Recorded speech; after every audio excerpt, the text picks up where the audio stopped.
So what So made you yeah, interested in street epistemology to begin well, with?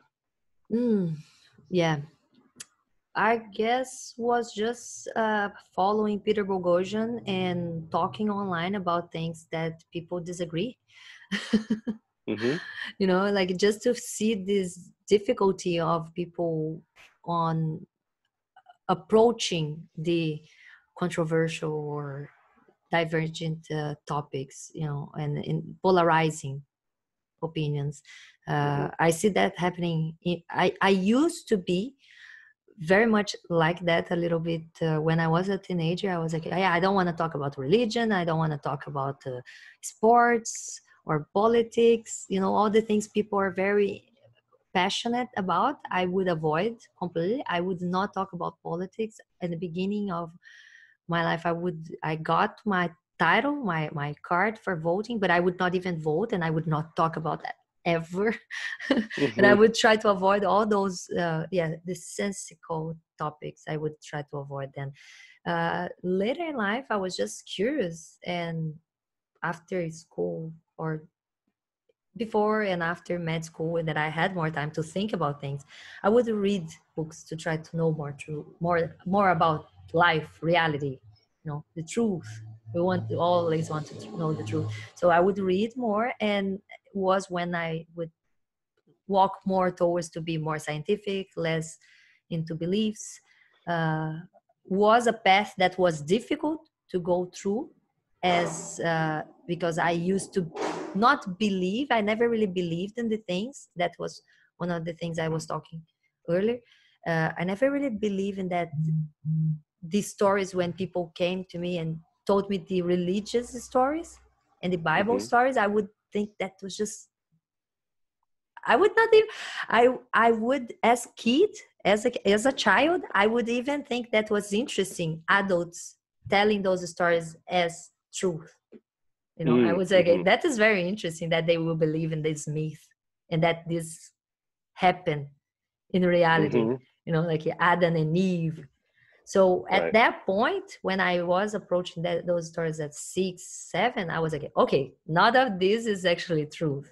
This is just metaphors. They are trying to like make sense of reality. People did not know how things worked. And I already had this scientific mind, because I was like, okay, imagine when people wrote the Bible. Of course, they did not know how the things became to exist. And their explanation was like, oh, man and woman was made of mud. And I Yeah. would think that was cute. Like, I still think it's like, yeah, it's kind of a silly. It's still kind of a cute. Some adult people would believe that that's how it happened. Uh, but yeah, so recently, I just started talking about hot topics because just I broke that taboo on myself. I was like, no, I, I I did not want to talk about those subjects, but I could not get into people's subjects to talk about just weather and family and other people's lives. So I was pushed back to go back to science. And when we talk about this, a lot of people just say, "Oh, you're crazy to believe this." No, they think you're too gullible to believe in science. Let's say like that. And talking about more of those things, and I think recently coming to the no-fab movement conversation on the myths on that movement, and then learning, receiving a ton of pseudoscience studies, made me go to the grievance studies and the books and the book, the How to Have Impossible Conversation, and back to street epistemology. And yeah, and it's like how to explore those beliefs, and how do you know that? It's like, yeah, is the kid with it, why, and yeah, I think that is the best way to find out reality, or to get closer to the truth. Let's say like that. Yeah. Closer to the truth. Um, Something that stood out to me when you were talking there was how some people think sci- embracing science is ignorant. What was it? How is it that you phrased it just now?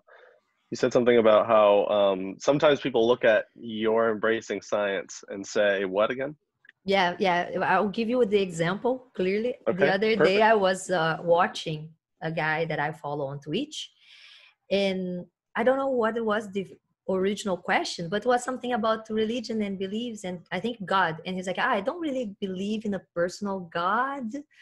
And then the people that were in the chat said, what? How come you don't believe God? Or someone showed some surprise. And I came out and said, like, oh, yeah, I kind of empathize with the position because I'm an agnostic atheist. And then this person that was surprised came to me and the person You're that breaking up was, on my end. oh yeah, I see that we are paused. Like it showed up for me a message, but then it came back. Let's wait a bit. Yeah, are you back? Are you back? It's catching up. Okay, now I'm back. Okay. It's funny how we didn't have any problems before this. So yeah, so the person starts saying like, oh, so can you hear me? Yeah, should I come close? Because maybe Yeah, I'm your farther audio's too. coming through. Okay. There you go. So the person was talking. I don't know where we interrupted, so I will try to go back a little bit before.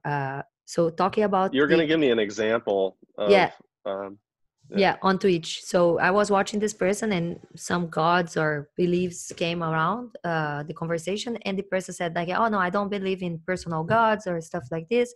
And then this other person started debating, and I stepped forward as an agnostic atheist. So her argument was like, what, you guys don't believe in anything? Right. Okay. So this is where I was, oftentimes we're conflating the other person's conclusion or with what we think that conclusion might be.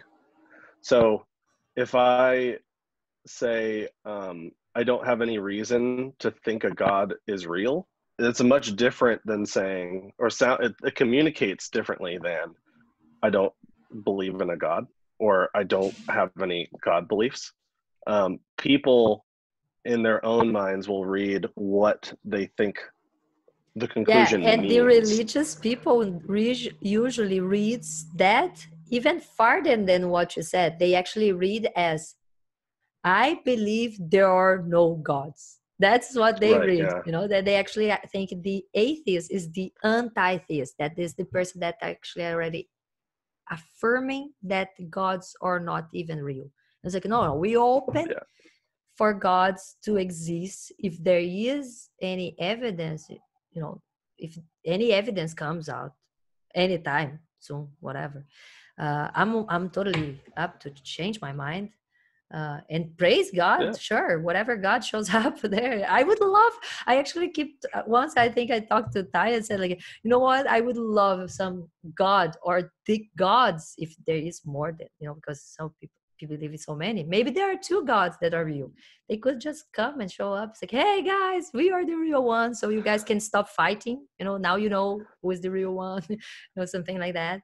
Or maybe if gods are real in the sense of people, all these people actually know those gods are real, but it's just that they are not unique. Gods are maybe like Greek gods that they actually hate people, and they just you know, make people praise them and fight each other. So they don't actually need to do anything. They will destroy humanity. Just like, okay, just let them fight. Just let them fight. Just sit here and watch. You know, they are bad like that. So to me, street epistemology, the heart of it is how would we want someone to interact with us if they didn't believe what we did believe? And then modeling that behavior, being the person that we would hope they would be if the roles were reversed, and then asking questions that would make me believe them rather than searching for the reason why they're wrong or searching for the thing that they're not understanding. Assume that maybe it's me. I don't have the right understanding.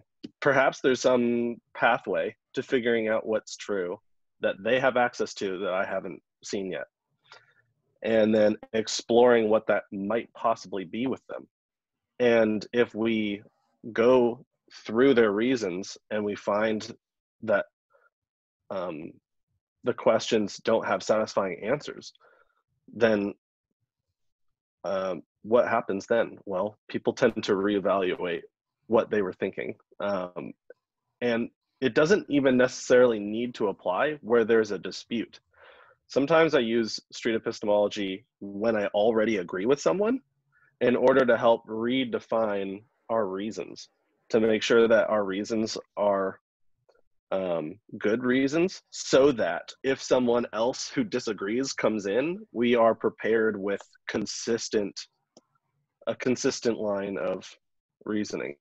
And sometimes just exploring our reasons with other people, even when we agree, we can find that we disagree about the reasons. So we could agree on the conclusion and not agree on how we got to the conclusion. And that actually helps both people to understand one another better. And usually when I do this with friends, they're so grateful and thankful for having the talk, because they feel like they've been understood for the first time in a long time. And also they understand their own beliefs better after talking about it out loud in a way that's respectful. So I think it works not only for people who we have disputes with, but also with people we agree with that might benefit from having a talk like this. Some people are advocates for things, but they don't advocate properly. So if they're going around advocating for a particular thing, but their reasons aren't compelling, no reason, of course no one's been persuaded by what they have to say if their reasons aren't good or consistent, even though their conclusion might be right. So anyway, so yeah, my YouTube channel, Abstract Activist, is all about searching for the best way to abstractly look at our idea. And I saw Anthony Magnabosco and Let's Chat and Cordial Curiosity all tackle single issues, single beliefs at a time in 5-minute intervals. And I would like my channel to explore what it's like to change worldviews, which is different than changing an individual idea. It's taking all of epistemology and seeing if, using street epistemology, someone can understand and value street epistemology by going through the process. And then they would adopt it in their own lives and critically evaluate other people's ideas, critically listening to other people's ideas in a way that helps us reform our own worldview on a whole host of things.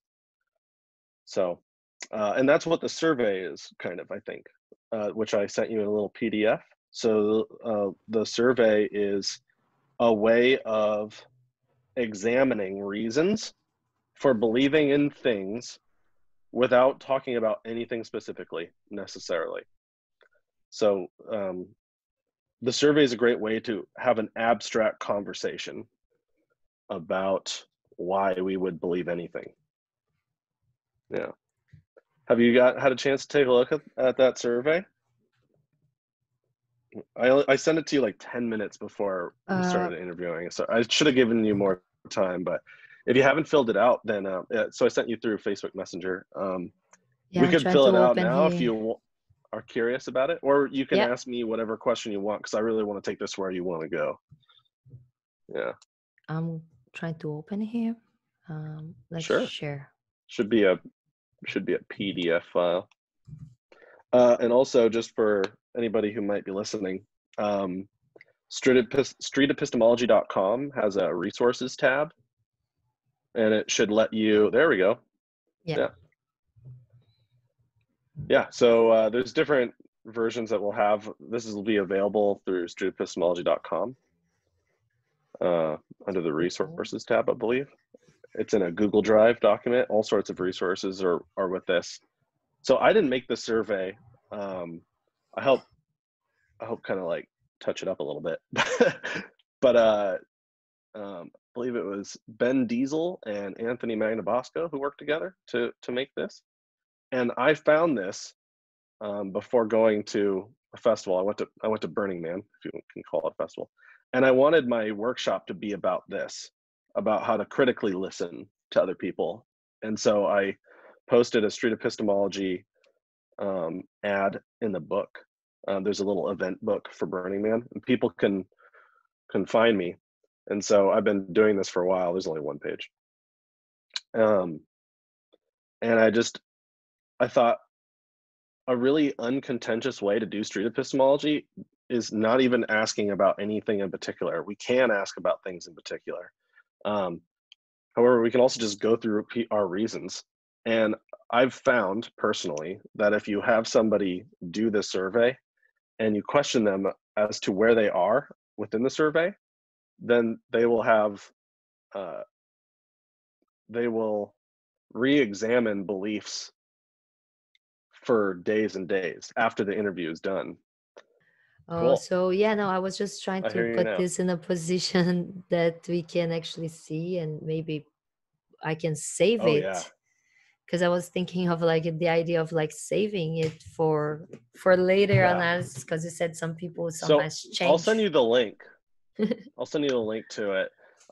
This should be available in a Google Drive. There's a community Street Epistemology Google Drive, which will have a couple of copies of these. So anybody that wants to grab these and try this out can do that. The benefit here is if we know somebody that we disagree with on a whole host of issues all the time, and we are transparent with them that we want to have like this really far out abstract discussion about truth with them, we can use this survey as a way of asking questions about reasons to be believing in things without talking about anything specifically at all. And then you can let people ruminate about their reasons for over a couple of days. Sometimes when we have deeply held beliefs, change doesn't come in 10 minutes or 5 minutes. It comes after a couple of days, and sometimes even months, especially if the belief has been beaten into us or it's very deeply ingrained. There's all sorts of reasons for why we believe in all sorts of things. And also, they could have good reasons, and we could be not seeing their good reasons. Maybe they have a reason to agree to number 15. Believing something that is false is okay if it gives you comfort, which is a common thing that I hear a lot. And if somebody does agree to that, we can ask them questions that would make us also think that's true. And if we ask the right questions, it may help to illuminate why we might disagree. So, yeah, I would recommend printing this out and at some point filling it out. It's a great way to examine all sorts of beliefs with this one survey. I actually like the way that the own survey, like, because it's the first time that I'm actually reading. I had downloaded before, I think once when you sent to the group, and when I told you guys in the last conversation, I watched a video of you applying, but I did not really go through. But I'm more towards now to spend some time with street epistemology, because I have talked to a lot of people and over talked about the culture war, and I think just like connecting to people, it is great, and I would like to explore my own beliefs. And when you can actually talk to other people that would maybe bring you arguments and evidence or data that it goes against your own beliefs, I think it is something. I always watched Anthony Magnabosco and Peter Boghossian and everybody that do a little bit of it, and talking about, if you really want to know the truth, you need to revise your own beliefs, because you can be just wrong. And if you never review that, if you never give yourself the chance to find out that you're wrong, how are you actually going to find it out? You're going to actually die on the mistake, and I think a lot of people do not think of this possibility. And I like that in the second question, just passing my eyes through it, I think it is a great question that already opens for a philosophical questioning on the own person again. Because a lot of people, and I've heard people saying that's like, oh, reality is subjective. You know, the postmodern Number two. pragmatism of the days.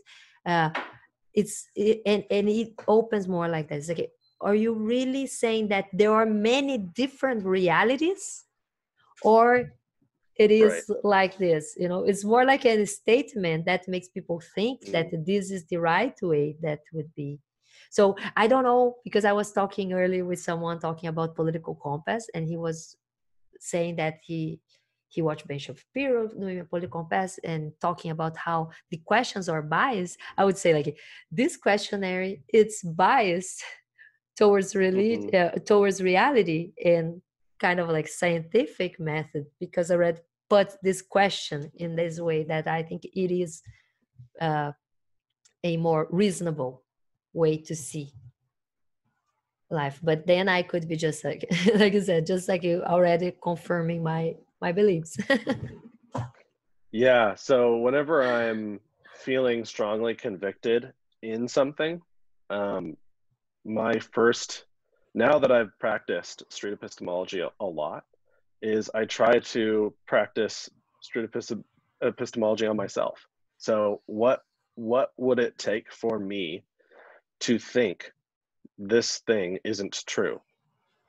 Or what would it take for me to no longer value this thing that I value? Or what would it take for me to value something I don't value? What are the reasons I'm using to either hold or not hold a belief, and what conceivable thing would move me on my scale of confidence? And that's what that scale of confidence is, right at the top, just above what is truth. The scale isn't really required. However, it's a great way. We are, we as humans are we think in analogies a lot, and in metaphor, and there's a lot of imagery that helps here. And if we imagine our belief on a scale, or if we imagine our belief as like water filling a cup, and confidence is the cup, how full is the cup? Is the cup filled all the way, or is it halfway full, or is it half empty? Right? In what way should we look at our idea, and what would make it empty? What would make it full? Those kinds of abstract reasonings to look at our idea helps us to imagine what it would be like to think differently. So that's what I do when I'm critically evaluating my beliefs. Yeah. I think it's also practicing with other people. Yeah, but it feels like because of your practice, or sometimes when we are aware of that, of policing our own biases, it feels easy to do to ourselves, but it's much more difficult to find out what is the thing that would actually make the change on others people's mind, or what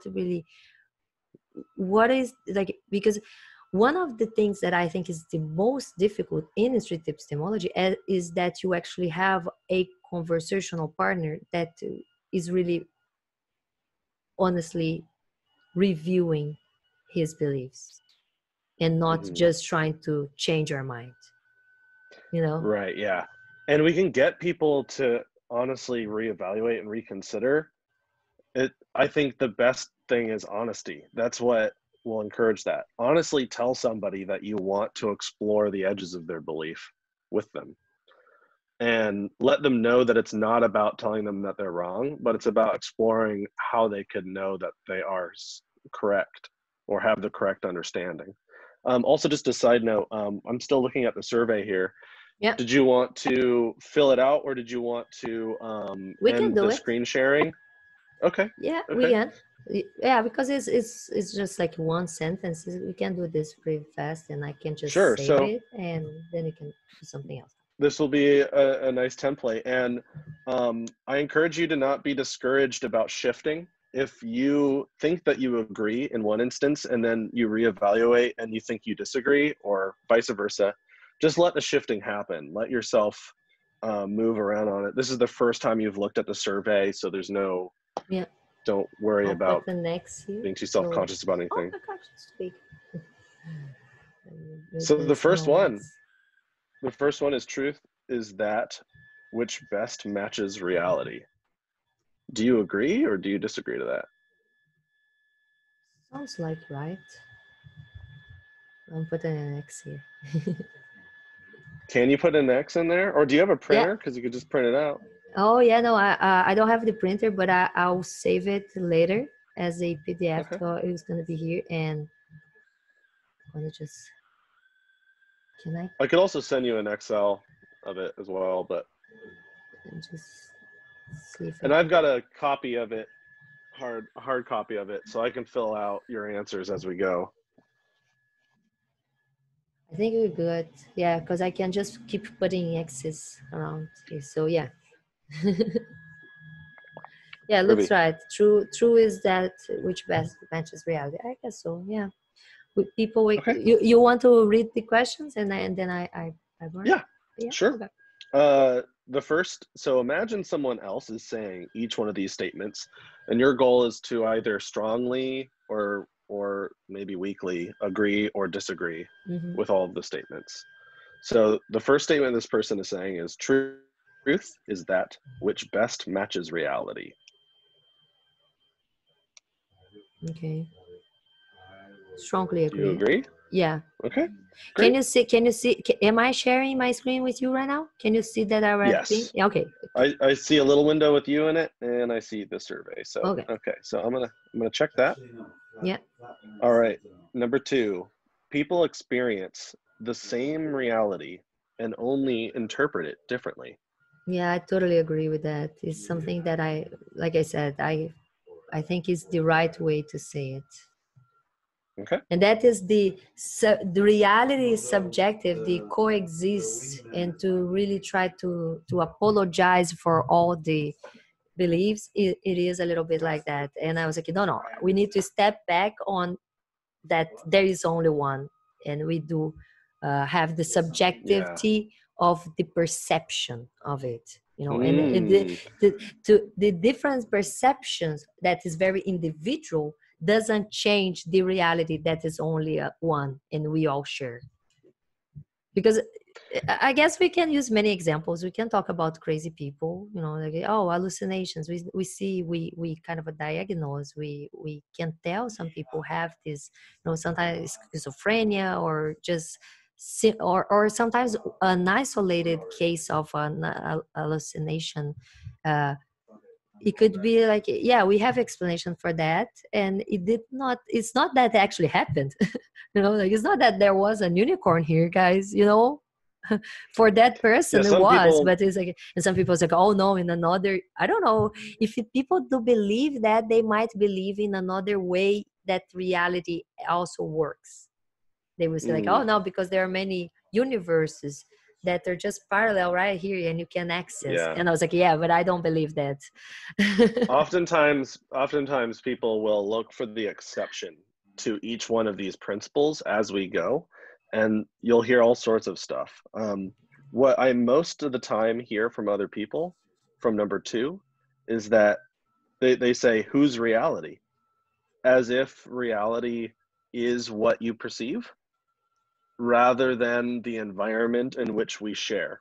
So it's a disagreement about definition rather than, and sometimes that disagreement of definition affects our worldview. So if somebody disagrees to number 2, my questions would be about, I've often used analogies like, if we play the same video game and we're playing Mario Kart, are you on the same TV as me? And if the answer is yes, then the next question would be, is reality kind of like that game where we're both in that game playing together? And if the answer to that is yes, then do we agree to number 2?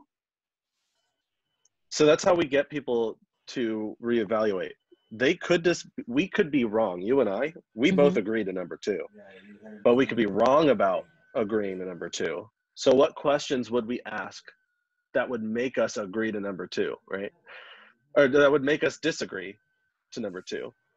So it's all about the questions. What questions would make me go the other way if they had a satisfying answer? Yeah. So cool. Yeah, but my my point, that is something interesting, because I keep thinking, I actually keep thinking all the time on supernatural situations or happenings that could make me believe something. And it's like, okay, but if this happened, would that be convincing, or I would still think that was just a trick of my mind? Also, right. Like, am I like so stuck into reality that even if something supernatural happened to me, am I gonna find another reality explanation for it?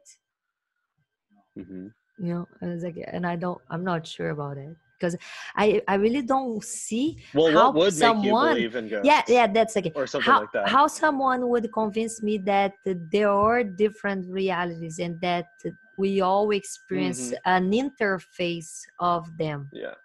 The question and there are like universes, all parallels. For each person, there is a different reality that we experience, but we somehow, there is a network that connects us, and we feel we are in the same place. To bring me something, but is that breaking for you? So when we should believe, the section when we should believe, that's the hardest for just about everybody to answer on these ones. The toughest statements on the survey are when we should believe. And the questions that and the things that I'm hearing you say that you're bringing up are about what would make us think something like ghosts were real. What? Yeah. And so the time, when is it the time to accept something like that being true? And some people have a lower threshold than somebody like you or I might have. To accept, the time to accept it might be different. And so exploring 13 through 18 is a great way to know when we should believe in things. Yeah, cool. Did you want to go to the third one on the list, or did you have any more questions about number two? No, I just keep like linking to other questions, but it might be everything over in the end of the form. So let's keep going. Cool. All right, awesome. Number 3, truth depends on the opinions and beliefs of people. Do you agree or disagree to that? Truth depends on the opinions and beliefs of people. Yeah, no, I don't think so. I think the truth definitely doesn't care about people's opinions and beliefs. That is one of the points that I disagree with Deepak Chopra, because I don't think if a lot of people think something will change reality. You know? And that was one of my points. Like, even if you believe that there is a unicorn here, the unicorn will never become to exist because you really want it. Right, because people can be wrong in mass, right? A whole group of people can believe in a thing, and the whole group can be mistaken. Yeah, definitely. Yeah. Okay. Cool. Yeah. And that would be kind of like the conclusion. It would be the other way. The consequence of number 3. Yeah. Okay, cool. Let's move on. Yeah. Cool. Number 4. People create words and define their meaning. Oh, that is a little difficult to answer, because it's like, who are these people? And it's like, in some way, we people as humans create words and define the meaning of them. But so I guess it's right. Yeah, it's just so general. No. One way to explore this one is to replace the word people with birds. With what? Birds. With birds? Yeah. Or any other animal, really, that communicates with other animals within their species. Do those birds create words, or at least what they would consider words, or songs or calls? Yeah, I And guess do they so. define what they mean? If it's more like animals create language to communicate, yeah, I guess Mm-hmm. so. Yeah. Yeah, yeah. Because Yeah. I was Okay. just like, definitely it is true. I was just not sure about where it would stop, because if Yeah. we should talk about how the meaning of the words that we Mm, create sometimes lose their meaning, because that's one thing that you have mentioned here about when sometimes right. we just don't Yeah. have the same definition of what Mm-hmm. God means, for example. Or reality, like with number two. Oftentimes people will say reality is what you perceive. In which case there's a difference in how we define those words, which is why rather than exploring reality with them and how they use that word, I would change the example to something like Mario Kart or a video game and ask if there's a phenomenon happening where two people are sharing an environment, because that's what I would consider reality, right? And then I would just use that instead. I would just replace the word reality so that we agree about what's happening, and the word is irrelevant. So I'd go with other people's definitions. Yeah, So no, yeah, definitely. cool. All Yeah, right, because so and that is something interesting, because th- so some people would actually say that is another reality, what's happening in the video game. It's like, I've would it be interviewed a lot of people. Oh, well, the video game analogy usually settles everything. Though I've interviewed people countless times where the word reality is used to describe someone's perception. And this is what is crucial for street epistemology, is getting people's definitions for words and then not having a battle about yeah. how it's defined, and using different words or different phenomenon to agree about Hmm. stuff. So if we But it's just disagree because about I what the word wanted to reality is, understand if they would say like, no, no, you are in reality here in the room holding the mhm, controller, and the same time that you are inside the video game, and that is a completely another reality, that thing is actually happening in reality in some mm, other universe, is the you game know? happening in our reality? Well, I guess so. The video game, you mean the game itself? Yeah. If we like zoomed out, would the game be within the reality you and I share? Well, I guess so. In the way that of course, in that sense of it being the video game, but Hmm. nothing Yeah. like, yeah, yeah, Yeah. yeah. I think Yeah. we in the way that we like, uh how do I say that? It's like, maybe I cannot, and that is something interesting, because like, it's not just because I cannot explain something how it works that it doesn't happen or not work. And something is that I try to maybe do the link with this example is like, well, I would not be able to explain how people made the video game to exist, and for me sometimes it's still blowing my mind, all the technology, how Yeah. this interface reality online life, to transform the energies, because I have a very shallow knowledge about science. So it's like, no, I know that how they made computers and machines and stuff is about energy, and they can transform one energy into other energy. But don't try to make me explain how the code, the binary code, become a image on the computer. But I do know that we are able to do that the same way that the video game. So it's like, yeah, I know there is no magic thing happening inside the video game, and there is another reality creating that, because it is something physical. Like the reality part is that it's like, I know that this machine produced this somehow. I can't reproduce, but I know someone knows and produce this. That's how it works. Mhm. So it's more like I see when that can sound for these people, like I told you the example of the person saying like, oh, but you just believe in science. Because for her it's like, I believe in something that explains everything that I don't know how to explain. That is God, and is an easy answer for everything. And you believe in science that's supposed to explain everything, but doesn't explain everything. So it's more like in their perspective, I understand what they try to like parallel those two things, because they don't really understand how even the basic science sometimes work. That is like That's no where the Matt anybody. Dillahunty gumballs come in Yeah, handy. The gumball analogy, yeah. or the Tic Tacs. Yeah, the way of there are so many things that can bring that up, like to even like the fallacy of ignorance. Like, yeah, you can say God to explain everything until you science is gonna come and explain.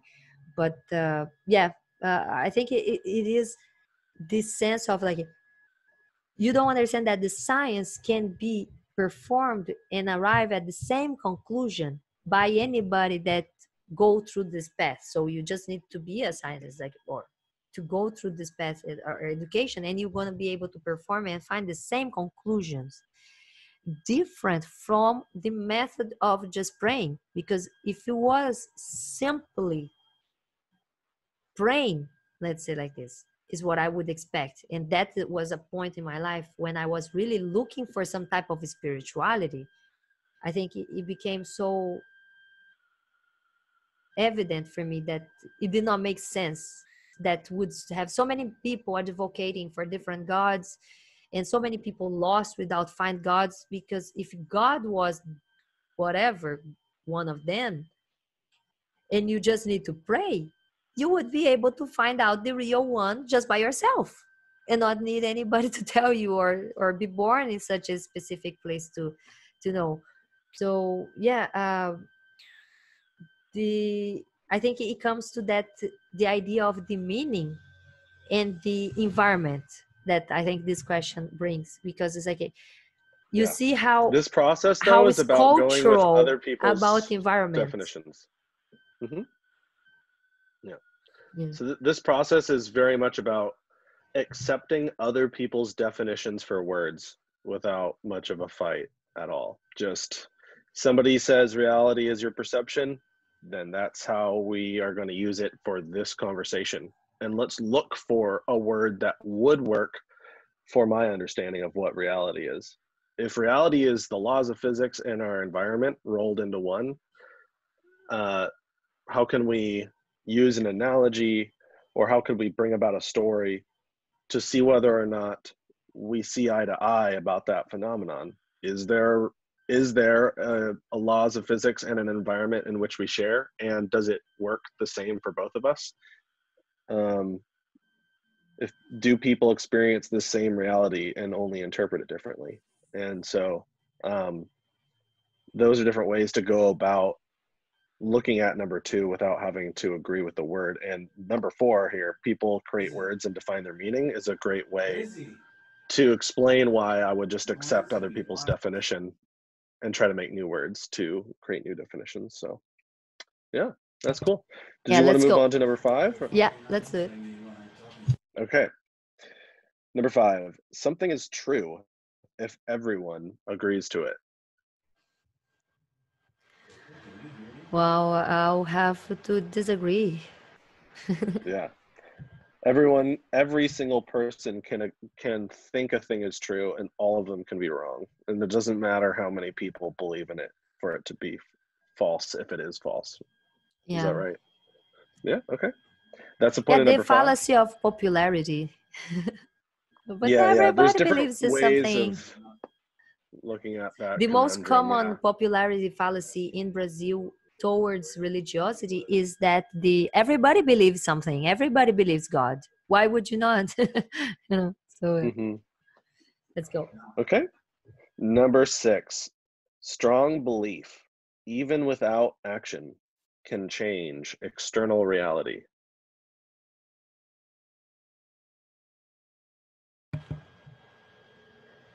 I'm just trying because there's noise here. Sure. And I'm sorry. No, can you hear him yelling sometimes? Yeah. That's fine. It's okay. He's trying to play video games while I'm trying to do this. Yeah, sorry. I said, oh, wow, yeah, no, I strongly disagree because, yeah, I don't think he believes change reality. Um, Okay. Even Yeah. if religious people believe they prayed really hard and that's why something happened, I will have to disagree. Yeah. Okay, Yeah. let's do Okay. the Cool. beliefs work. How does the So belief? there are times, though. There are times when people and I would agree with your assessment of number six and with your position on number six. In my experience, though, since we're doing a dual interview here about the survey, I'll just go on a limb and say that I've had lots of people give lots of good reasons to agree to number six, having nothing at all to do with law of attraction or prayer or anything. How I sometimes hear people say, whatever you believe is necessarily going to change the world in some way.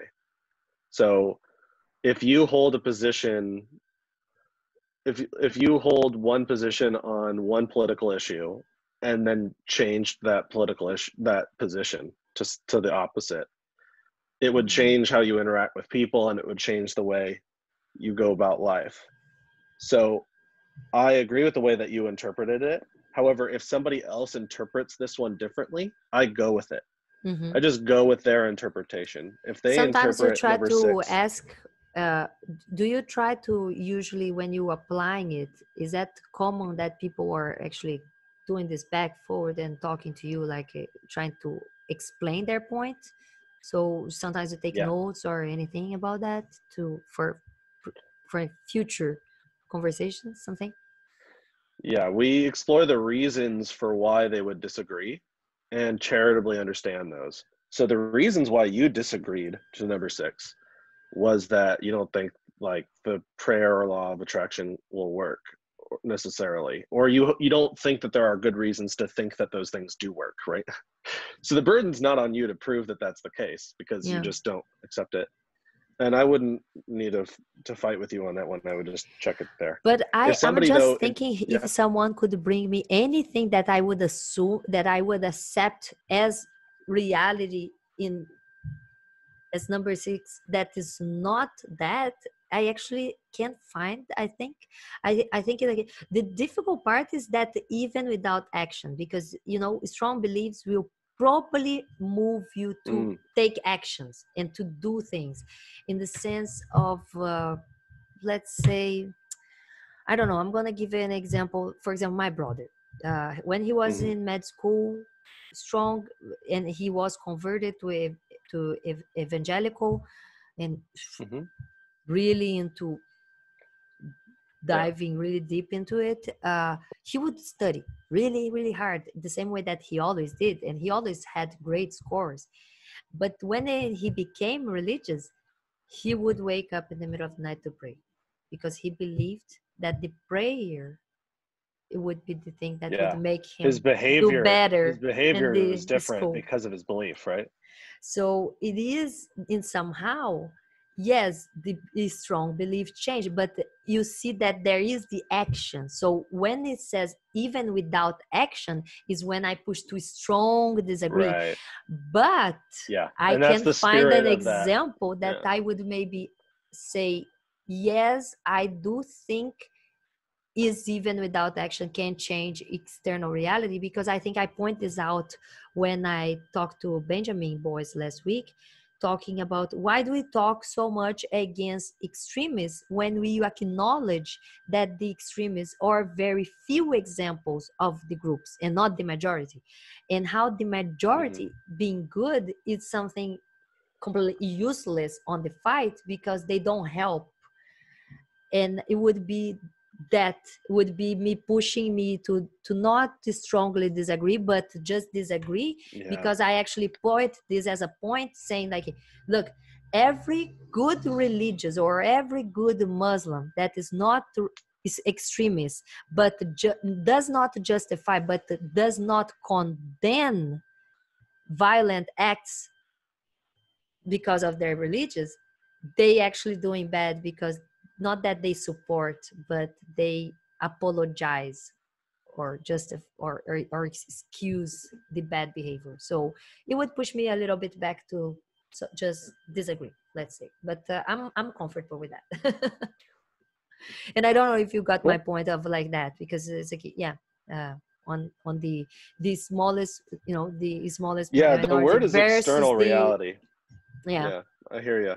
I hear you. That part where it says external reality. Some people just blow past the external reality part and say like, my beliefs change reality because my beliefs affect my other beliefs. So, and it's a weird way. It's like, do we include beliefs in the external world? I mean, my brain is in the external world, so wouldn't my beliefs count? But if somebody said my beliefs are not part of the external world, they're the internal world, then, and my internal world changes the external world, so there's like a lot of hurdles we're jumping, I then don't, it would be reasonable to say. So it's about yeah, charitably interpreting other people's I don't know. Maybe definitions you of these could. words. What do you think about this? For example, like this. Hmm. What I said was very abstract, but I'll give you a more Perfect. uh, I love the abstract. example. Uh, I have a friend that her family is part of the family is Muslim. Her parents broke up because her mom did not want her father to arrange the marriages and everything. He wanted to be more Orthodox Muslim and more extremist, and her mom did not want. So her mom broke up, they divorced, and took her, that's now kind of a Christian, and her sister and her father went more extremist. Her sister actually accepted the arranged marriage and got married to a more extremist Muslim that actually makes everybody wear the veils and burqas and everything. And when we talk about those things, she's like, "Oh, I'm not a Muslim," but she doesn't condemn their violent acts, or is the Islamism, because they are not like the type of violent Muslims, but they would Yeah, so never that's where identity gets condemn involved. the the the So street extremists. epistemology would be about only talking about whether or not something is true and not at all about the consequences of it being true, unless the consequences of it being true are reasons to be believing in it. So if somebody says, I believe in this because it makes me a good person, then my questions would be about what's the second best way to be a But good. now I'm just thinking that's like what makes me bring this up is because I believe that Mhm. when the biggest majority of the good people do not condemn the bad people or the extremists or the violent people, they are Mhm. somehow uh, Culpable. uh, not culpable, but I would like to see more people standing against and saying like condemning, okay? It's like no, Condemning. this, yeah, condemning them like from doing this, and like no, this is wrong, because if they don't say Mhm. like, oh look, I'm a good person, I'm not going to go outside and cut people heads off, but I know the other guy actually is a good Muslim because he is actually following these scriptures, so this good Muslim If somebody that were saying doesn't this about condone you, that, it if would be somebody were not. saying that, sorry, go ahead. No, no, go ahead. Okay. Uh, if so, I would apply an outsider test to that. So if somebody were saying something, let's say somebody said, "Oh man, how do I flip this?" If somebody said that, what? Uh, I think I lost my train of thought actually. No, it's Sorry. okay. Let me try to put in another example. Like, for example, because Yeah, thank if you. people, for example, for me, on condemning or condoning what the other Hmm. people the same Oh, that's right. merit are doing, it would be Hmm. more like if it's someone that is known as an atheist, for example, or that Hmm. is says that is representative of atheists, come out and says like, you know what, atheists know gods do not exist. I would be one of the atheists that would be at least there to write down and say like, that is not what atheists believe. Right. Okay, Yeah. because it's like, hey, wait, this is representative of me. So it's like all the good Yeah. Muslims that will not stand against, like, hey, look, they can even use the non-Scotsman fallacy, non-true Scotsman fallacy, say like, this is not a real Muslim, the ones that go and cut other people's head with the intent of reforming Islam, but they should condemn it because it is wrong ultimately. So there's a by lot there. principles. Yeah, we and want and to my point steel on the man. yeah, Hmm. so my point on that would be like, yeah, these people that don't come out and say and condone the ones that are doing wrong, it is a strong belief that they keep for themselves. They don't actually take action and somehow change externally reality, because we have more people that justify violent behavior as a backlash for religious offensiveness. And somehow, yeah, that's why we have examples of terrorism, and everybody just keeps saying like, oh, but it's because of the religion, and justifies as something that would be justifiable. Yeah, the core. I mean, where we should always be starting is steel manning somebody else's position when we are being straw manned. So if somebody comes to you and says atheists think that there are positively no gods, like we know that there are none, and that's not our position. Like if our position is we just don't think that there's any good reason for saying that there are gods, right? Then how can we get this other person to suddenly realize that they've misconstrued the core essence of what we're trying to say? So I would steel man their straw man. So if they're straw manning me by saying, you just think that you are using faith to conclude that there are positively no gods, then I would say, if I'm understanding you correctly, you believe that I think that there are positively no gods, that I know that these are even, and you think that they're odd. Do I understand you correctly? That's the way you think this dispute has come about? Make sure you understand them, because maybe we're missing. Maybe that gives them an opportunity to redefine what they're saying, because maybe they didn't say it right the first time. And then once we understand them correctly, and they think that we're calling these odd, when we're just saying we don't know if they're even or odd, and we have no good reason for saying they are one way or the other, then they will understand us by us giving them the favor of correctly interpreting them in a way that we wish they would do it to us. So yeah, that would be Yeah, how I would deal with that. I always feel like I really want to show how much I would like to know which God is the real one. So I don't know if uh, yeah, no, I really want to know which one is the real one. So sometimes I just don't know if I use the right way, but I usually say that I really would like to know which God is the real Right. one. And there are many people that claim they know which one is the real one, and they are going to show me the truth, and they're going to show me the right Mm-hmm. path. So for me to pick one of them, I still need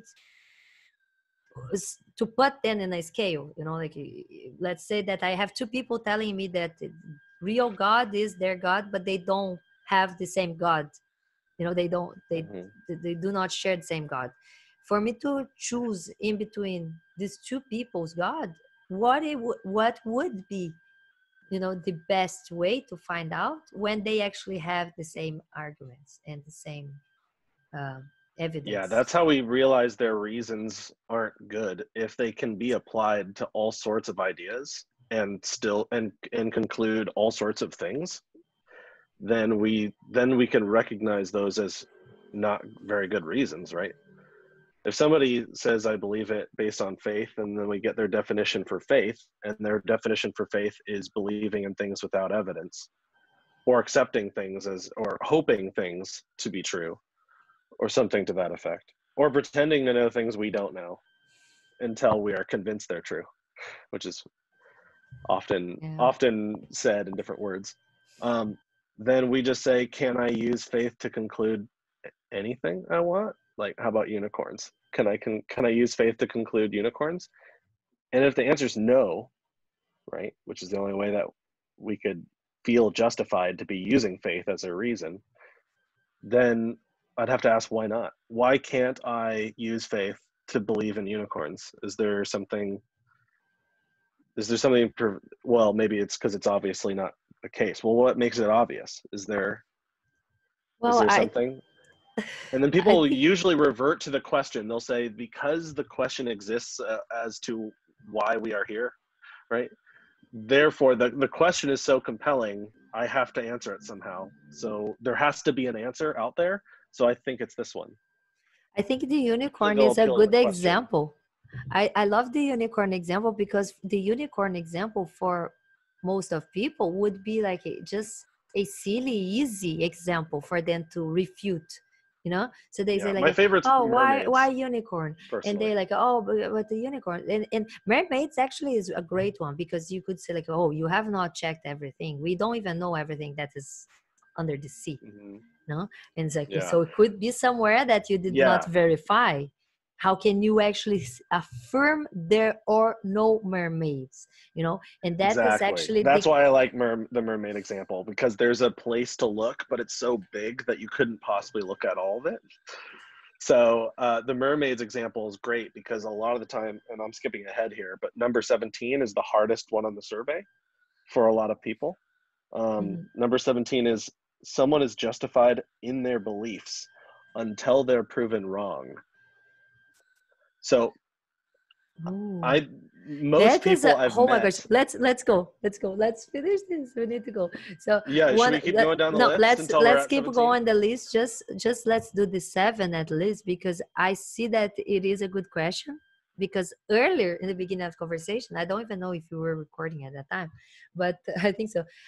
I mentioned to you that in the beginning, I did not like to talk about some beliefs or some strong contentious opinions. Issues. And and I have a political science degree, so like I came to this because I was dealing with contentious issues all the time and couldn't figure out how to resolve differences with people. And this was like, I think, the best, most effective way to do that. Great. So let's keep going. Yeah. Should we keep going? Yeah. Cool. Number 7. Some beliefs should not be questioned. No, all beliefs should be questioned. Or like, I actually believe all authorities, everything can be questioned. Everything is, some things might be insensitive to talk about and have the right time and place in context. However, you and I would agree that we should freely speak about any kind of claim to truth. Yeah. Okay, cool. Number 8, someone can be certain of something yet still be mistaken. Of course. Okay, so this one sounds weird, and I often look over this one too much. When I have this long interview with my friend Abram, and we both agreed to number 8. Someone can be certain of something yet still be mistaken. And then later on in our discussion, personal experience was used as a justification for believing in something supernatural. And the only issue with that is number 8. If we both agree that we can be certain of something and still be mistaken, but the only reason we're concluding in something is because of a personal experience that we've had and no other kind of third-party verification. Yeah, I would understand that this. I think now the issue and this question could be laying down on the definition of certain. What is the certainty? If it's something proven or verified, or if it's just a opinion that you have that might have been built by beliefs and data and other things, you know, sometimes political views and other things that can be mistaken. Because in my way, it's like this. Look,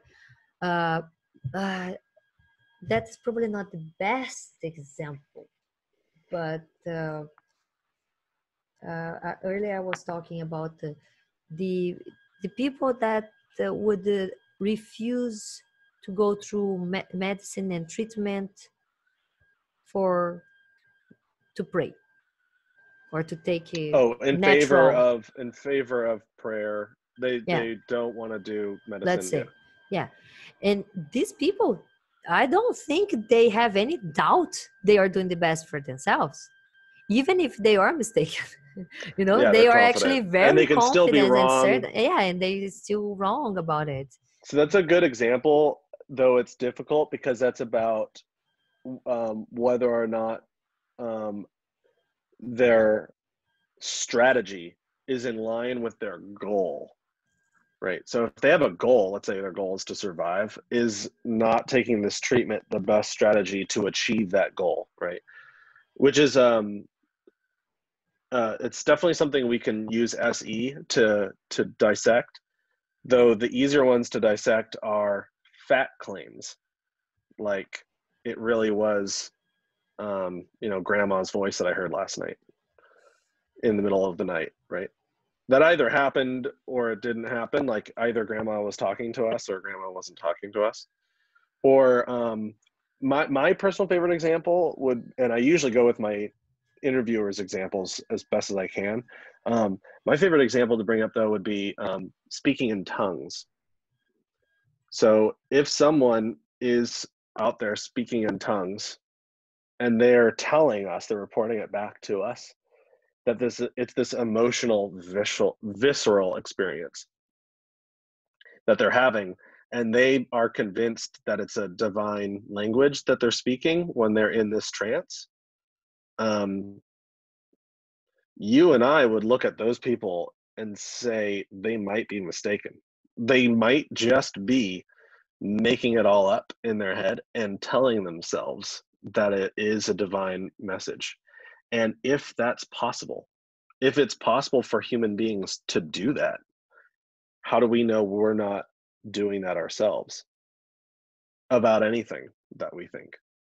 So is it ever okay to be highly confident, like imagining our cup is all the way full about God or something like that? If the reason is predicated on our personal experience, right? Can somebody be certain of something I was and going yet to still say be mistaken? this question is the type of philosophical question you cannot think too much, or you're gonna not mark strongly agree anymore. Oh, oh, really? You would Yeah, move from it's it? just like you read, someone can be certain of something and yet still be mistaken. It's like, yeah, I should not strongly agree with it. Because I could be certainly about this and still be mistaken. Yeah, you But no, can be certain about something and still be no, right, right? I'm comfortable about it. This answer. Good. Yeah, yeah. So yeah, you're right in the money. All right, should we move on? The Yeah. next one? All right, number 9. It is bad when someone doubts their beliefs. Oh, no, definitely not. I think it's the best way from them to be sure they are believing in the right Right. thing. Even if our conviction is high and we think our idea is good or is true, it's still always a good idea to invite reasonable doubts Oh, yeah, about totally. these ideas. Sure, cool. Yeah. Awesome. Number 10, if all members of a society share a belief, they are justified to hold that belief. This one's a little weird because there's Oh, this word yeah. justified in there, and the word justified sometimes throws people off. So I usually exercise what that word justified means with people and see if we can agree on that word justified. So if all members of a society share a belief, are they justified because everyone around them believes it? Well, that is something very complicated. I would say, like, should we excuse them for believing the same thing because they were indoctrinated somehow? No, I don't think Mm-hmm. so. And I guess it doesn't justify either, much less, because we would try to excuse them if they're like, oh, they're just indoctrinated, poor people. But no, it doesn't Mm-hmm. justify because I think anybody by themselves can reach the conclusions of reason. I don't actually think people need to be taught how to think. you know. And I think that Okay. it So shows up because like this is even about, like it's interesting because I see some people coming out of these super religious communities and sometimes from families that are so close and so indoctrinating that you're like, how this person could even think out of the box. And it's like, mhm. that's how the brain works. You don't need to, people actually think, and you know, yeah, we have to acknowledge that there is a difference. Some people will be taught and will accept and will die believing on the same thing forever. And yeah, we have to be more Okay. libertarian and let the individuals grow by themselves, So I if think. all members of a society share an understanding, you wouldn't want to rely solely on the number of people believing in a thing to justify holding any one of your own beliefs, right? Mm, how does it work? I don't know. Yeah.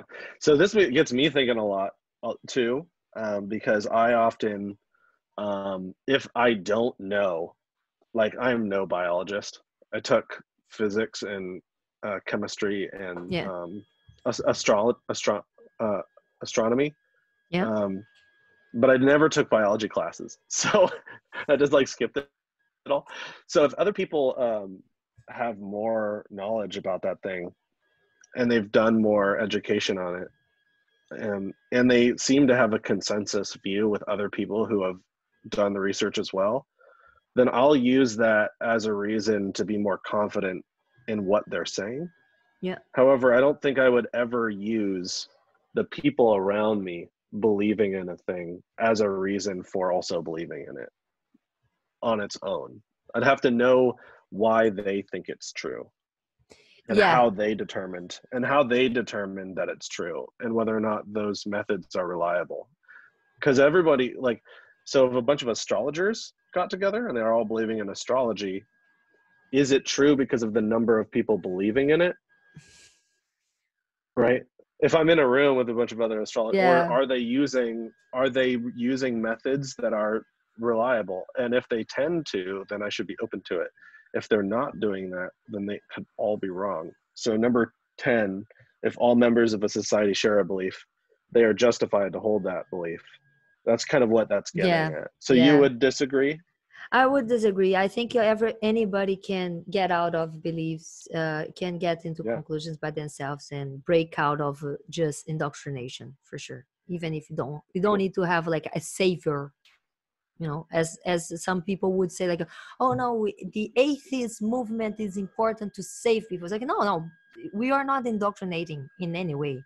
We are open to Mm-hmm. receive people that think the same way as we do, but you're not going to knock the Mm-hmm. doors and say like, hey, religions are stupid. Because I actually, me personally believe, I believe that people can find themselves questioning those things by themselves. They don't need to be taught to question. Okay. All right. Should we move on to the next one? Yep. Cool.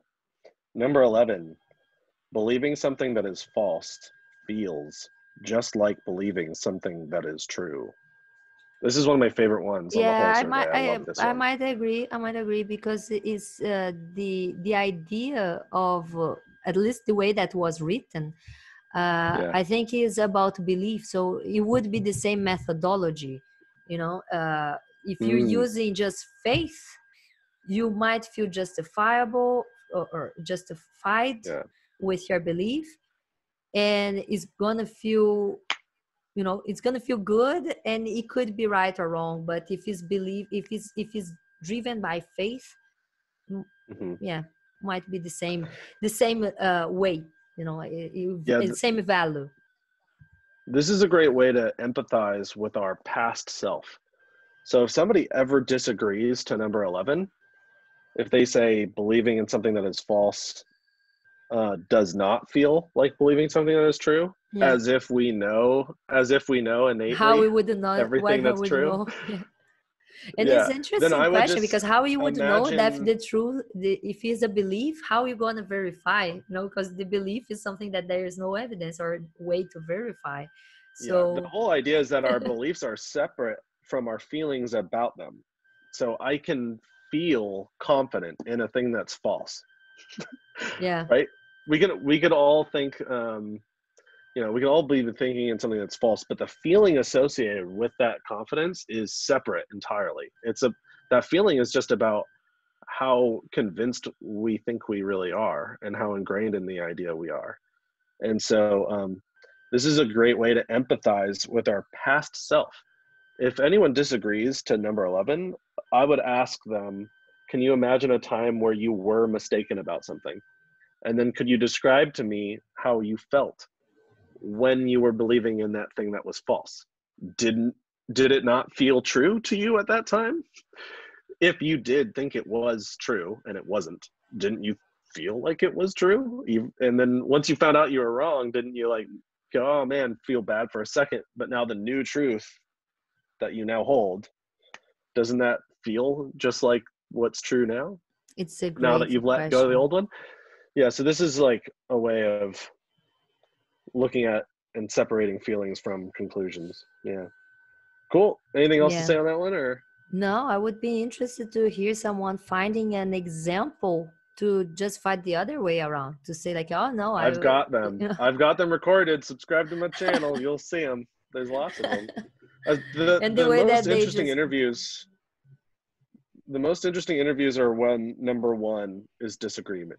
When somebody disagrees to number one, the whole thing looks different every single time. And what's weird is, and I've done like 200 of these surveys or more, like maybe 300 by now. And I'd say probably like somewhere between, and I'm approximating here because I haven't actually written anything down, but it's probably somewhere between like 15 and 30%, maybe even higher, maybe even 40%. Especially, it depends on where I'm at, where people disagree to number one. Wow, that's impressive. We actually, I did not know you had applied so many times, like 200-300 times. Right. That's because a lot of my interviews are bad. And I encourage anyone out there. Yes, exactly. So I encourage anyone out there who is considering doing what I'm doing to record yourself. And you will hear things back that you say that you later regret. And that helps refine how you talk in the future. So that's what I've been doing. And that's why I only have like 6 videos uploaded and like 200 recorded. So, but I'm going to keep making them. I'm going to keep pumping out videos. So, and if you made the recording all before, it might be difficult to go through everything in the end, because I know what is to accumulate videos. I have videos that I have recorded before and I put it in an archive, and the videos need to be more like you make, edit, and release, because if you accumulate, I have like a video game, mainly the video game ones, the gameplays. I have probably content to release for a 1 year video game gameplay stuff. I cannot touch. I just get lazy later and never go through. Speaking of which, can we pause the interview after we do number 12? Yeah, let's do it. Yeah, I need to hit the bathroom too. Okay, cool. So I'll just do number 12 really quick, and then we'll give it a break. Number 12, feelings are a reliable way to discover truth. Ooh, I will definitely disagree.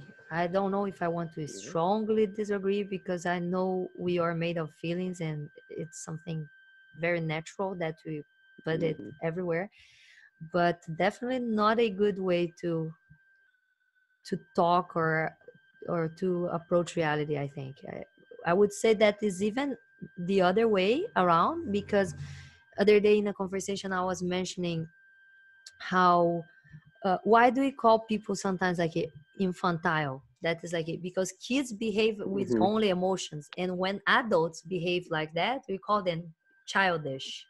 So that feeling is definitely not a reliable way to discover truth or to deal with reality. Right, yeah. And sometimes people will challenge that, and some challenges I've heard are reasonable. I've sometimes heard people say, well, if I want to know if it's cold outside, then I'll open the door and feel for it. Oh, that is a different thing, because then it would be, the feeling on the way of senses. But again, I have a back to these people to say that we need to recognize, and not admit, because some people would be not aware or not thinking of it, how our Yeah. senses are limited and flawed. Right. Yeah. And where is the barrier between using our feelings to determine the state of our preferences and using feelings to conclude things about facts, like are they even or odd? Can I use my feelings to conclude that they are even? That would be a fact claim, which you wouldn't want to rely on your feelings for. However, if it's cold outside, that is a claim that's predicated on a preference or a goal to not be cold. Like, my goal is to not be cold, therefore I'm going to check to see if it's cold to me. So feelings would be the only thing that matter because I'm trying to not be cold, and my feelings are necessarily interwoven with that goal. But if I Wow, want to know whether or not these are now I even or got odd, it. But now that'd be different. again, it's an interesting thing, mainly because maybe it's not the best example because of code. Maybe we change the example again. I was going to say like, yeah, the feelings I thought before was emotional feelings, but the feeling of Mm-hmm. the sense of the temperature, for example, like the feeling of the cold, for example, is not a good one, because I would say like this: the person with fever feels that's cold. Mm-hmm. And in Right. fact, Yeah. what actually happened to the person that is in Yep. fever is that their body temperature went higher than normally. Right. And then they feel the environment is cold. But in reality, it's not that it's cold to everyone. That's And a it's very another, good point. again, a perception on, like, the perception You're doesn't change the reality. you're so if somebody said what I said in an interview, you can bring up number 8, which is essentially what you just did. Number 8 is someone can be certain of something yet still be mistaken, right? Yeah. They can think that it's cold outside and it could be quite warm, Yes, see the person with fever. or Okay, just but it's fine so or not cold. cold. Yeah, and they could be thinking that way because they have a fever, which is influencing their feelings. Yeah. Yeah. So yeah, feelings are Searching really for the not a edges, reliable way to discover the truth. So I will have to go to not, yeah, strongly disagree. not fact Not claims, all, not like even or look. odd. I'm gonna put a little. Look, I'm gonna put a little different here. I'm gonna say that I'm strongly tending to go to this way. Oh, but this is just such a big one. But this Yeah, we're is sharing with everybody the interview, but we don't have a way to fill it out as we go, which would have been pretty cool. Cool. Should we take a quick break now and yeah. come back Let's in a take our second? break and come back. I'm Yeah, just gonna leave no everything problem. running, and I'll be right Yeah, back. yeah. I'll just mute the mic. And sorry. Back. You're all good. Whenever I do these interviews, I usually take a break right around there. At least these days, I'm like evolving the way I do these talks, and I find that it's helpful to take a break after number 12 for a lot of people to just kind of, and then maybe like even change the discussion to something else, like builds more rapport with them before coming back to it. So it's not just like drudgery and filling out a worksheet. Mhm. But then once we take a break and we have a chance to catch our breath, then moving on to this next portion on when we should believe is generally the most heated or contentious for a lot of people, if they are using these reasons to hold their belief, which is often the case, or many times it can be the case, especially if it's a supernatural belief. Um, the first section was about defining what truth even what is. Like, is there objectivity? Is essentially what 1 through 6 are asking, and then 7 through 12 are how does belief work?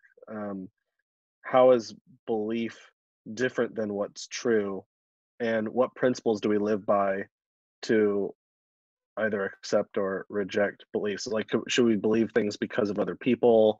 Is it ever bad to question things, that sort of thing?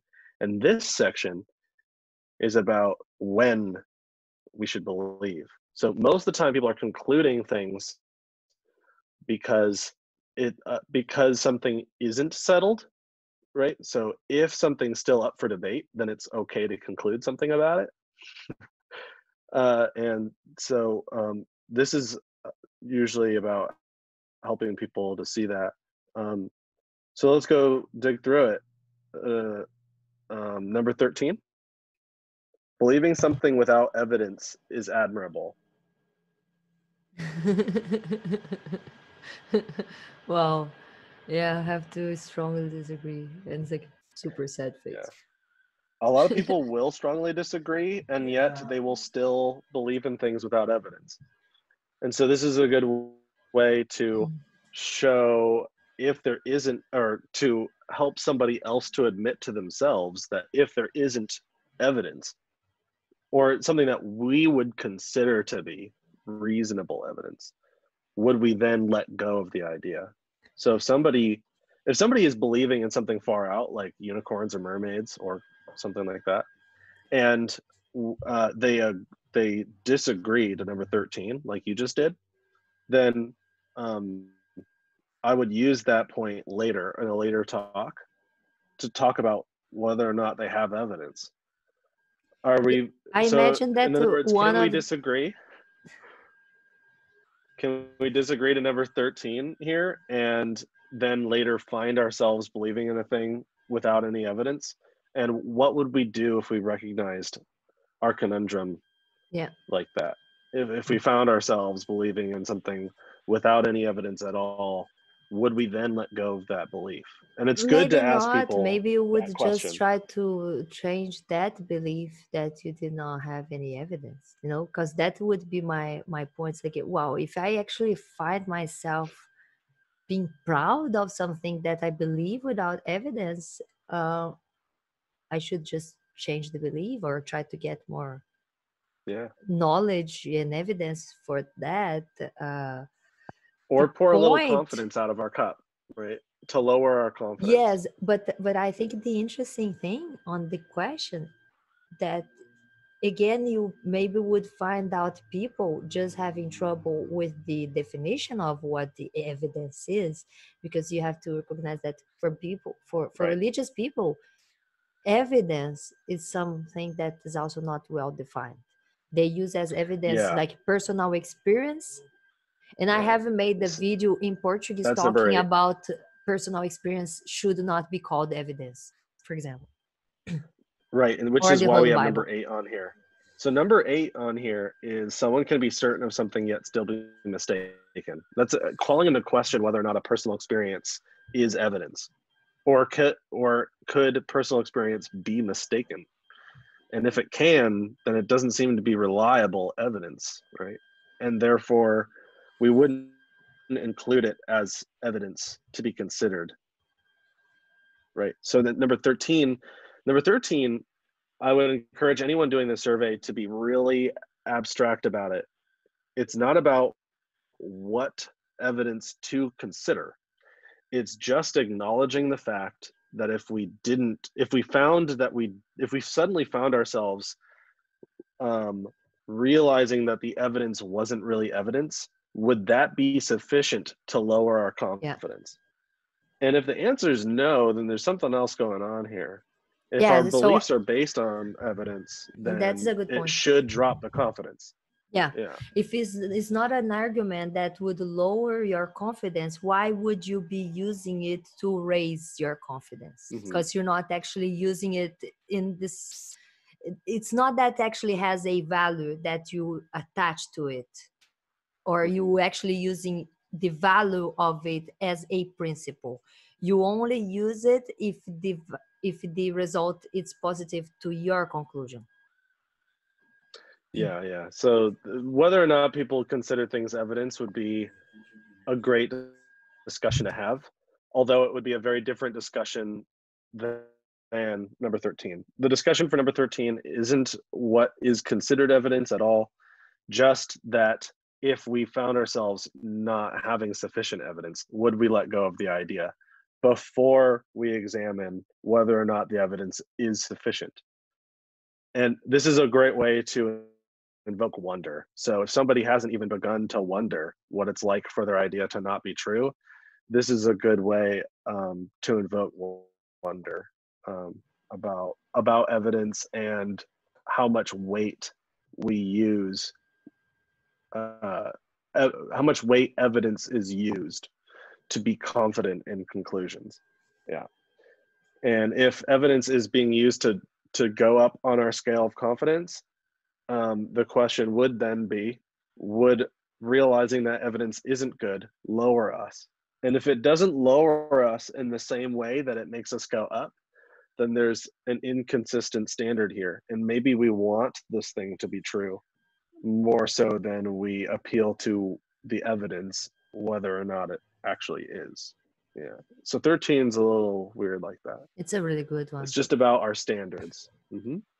Number 14. You ready on number 14? Yep. Go to the next one. All right. It is important to know where we came from and what happens after death. So this one's a little bit less epistemology and a little bit more existential, though it can be useful in helping two people to understand each other better about a particular issue, especially about an afterlife or a God issue or something like that. And it's a great way to just ask other people put it in the middle. How important it is. It's going to be my first centrist opinion, because I would say in my personal experience, it was something that it was important to finish and wrap up my ending conclusions and make me completely accept that I was an atheist and that I needed to come out as it and talk more about this, about science, and advocate for science and kind of stand against religious indoctrination. But I don't think it is important for everybody to get the answer completely answered for them to be free from religion specifically.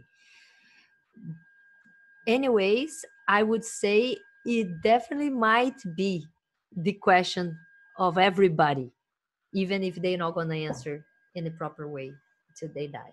I think it's an existential question, that thing, to know where we came from, where we go, what's going to happen after death. I think these are existential thoughts that everybody's going to have in their lives, and not necessarily to be explicitly and completely cleared up the question. But I think as farther as you go to answer those questions, you're going to be closer to truth and reality and less gullible to supernatural beliefs and superstitious stuff. Yeah, so I tend to just, whenever I ask about number 14, I go wherever my interlocutor wants to go. So if they're saying it's not important at all, like none of it, it's not important at all to know where we came from or what happens after death, then my questions would be about, do we care what happens to other people after we're dead? Do we care what happens to the world after we're dead? Or do we only, like, for instance, do we only care about climate change or the environment or things of that nature because we live in it? Or do we care about it because of everything else? Where is our, where have we placed the importance? I like this. The this importance way. is on, if the importance is on the world after we're dead, then now suddenly we've got lots of reasons or things to think about ways in which we would care for good reasons. I like the way about other people and be empathetic. Yeah. Let me just point it out that I'm loving this conversation, the way that you always bringing a different perspective of whatever I say, and I really enjoy it. Mainly because, like, in this way, I will have to agree with you that it's like in that way that's like we should be worried about what's gonna happen after here. I think it is kind of natural. I think we kind of do care. I really don't think. I don't know. I'm like really. I'm also neutral, by the way. I'm just kind of talking about what other people say. Because I think I was contaminated by the idea of the Peter Boghossian book. I read it too many times and too much, and I keep great. It's a good book. Keep attached to the idea of the charitable to have a more charitable view of your that's opponent. huge. So I can't really imagine anybody that disagree with me that actually are evil, or that they are doing that because they want bad things to people. Okay, I really cannot take Right. that position anymore. I probably have taken this position of being so inflamed or so passionate about something that I would take people that disagree with my opinion as a personal attack, and become like a personal, have some personal feeling, like feel bad about the person in somehow.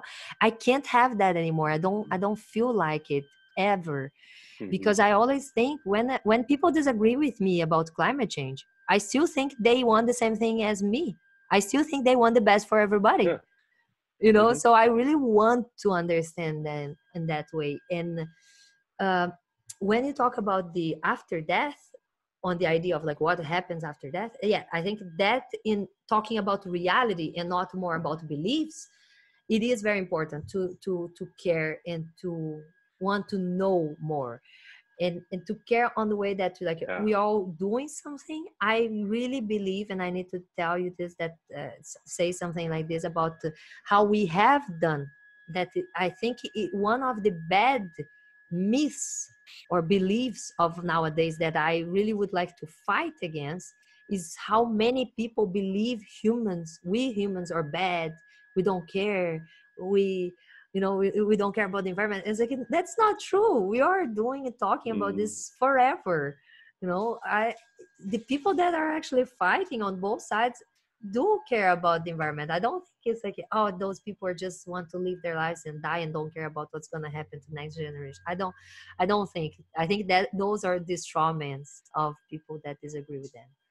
So uh, in the belief way, I think where we came from, what happens after death, it's silly, because it was for me all is what I actually would answer when people start learning that I was an atheist. They would come and say like, "Wow, doctor, you're an atheist, so you don't believe in God, and you think we're gonna just die?"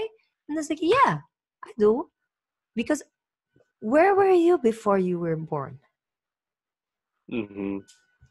The Yeah, same that's like place you the go best piece of when you evidence die. we have. Best piece Okay. of evidence we could extrapolate from. Yeah, so number 14 is really interesting because a lot of things come up. Yeah, and then it has this All other sorts of things come up. interface, the question of about reality. So in this way, in the belief way, I don't care. For example, I saw a libertarian question In the another day knowledge in a way, page. In the knowledge way, I think is very important. But another day I saw this as a question about if there's a way to know it. What do you want to be done to your body when you die, for example? And I was like, I don't care. Yeah, right. Yeah, me neither, really. What This is though so when it comes to the epistemology of number 14, number 14 is kind of an existential statement. Mm-hmm. However, the epistemology is interesting. So if there is a reliable way to know what happens to something, either us or the world, after we're dead, would it be important if it were reliable? If there was a reliable way to arrive to a conclusion about anything at all after death or before it, would it be important? And if there isn't a way to conclude something about where we came from or what happens after death, would it be just as important to know if we had no reliable way? So this is a great way of juxtaposing whether or not we conclude something before there's a reliable way to know it. So it can be about that, but I just go with whatever my conversation partner. No, I like this about.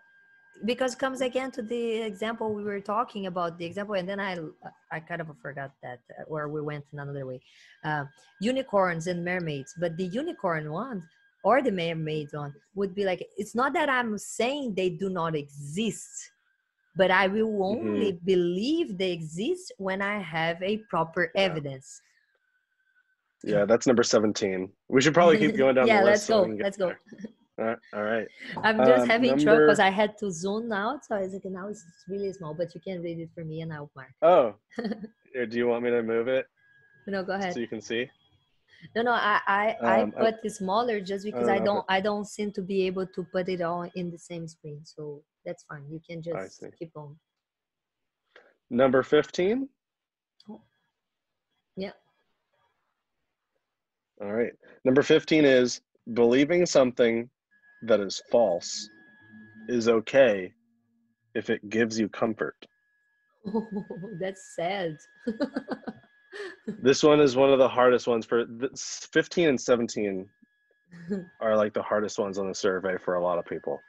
Yeah, I can see some of my friends answering this I can positively. see a majority of my friends answering in a different way than I would. Yeah. Which drives me to be more passionate about it. Yeah, Is it ever okay to believe in a thing that's false because it gives us comfort? and the idea that I would even for them I would not even put the word false because they would say like, oh no, the thing that I believe is not false, but I would say like believing something, you know, that's maybe Well, accurate some or not people will true say, is false. I believe a God is true, but even if it isn't, it's okay that I believe it. Mm, that is a good So one they'll say, I'm right, even if I were wrong. That's kind of what 15 is challenging here. because of is good. So I yeah, so see. some people will just say straight up, or not. Well, they'll say it's because it's good, but they'll say because it's not harming anyone, it's okay that I believe it. So Well, if they then believe can in we something, actually can you show them that is harming or that would be so that's the anti-epistemological? thing. Yeah, that's the You thing. try to bring The some the way to question. challenge this one is to call into question whether or not harming the belief causing harm or not causing harm is itself a belief. That's one way of drilling down that of this statement. Another way to drill down this statement is to recall a time when, and this is the most effective way, if somebody well, first of all, where are you on the spectrum? Do you personally think that it's okay to believe in things that are false if they bring people comfort Oh no, when they believe in them? no, I totally disagree. You disagree, yeah. So you and I both disagree.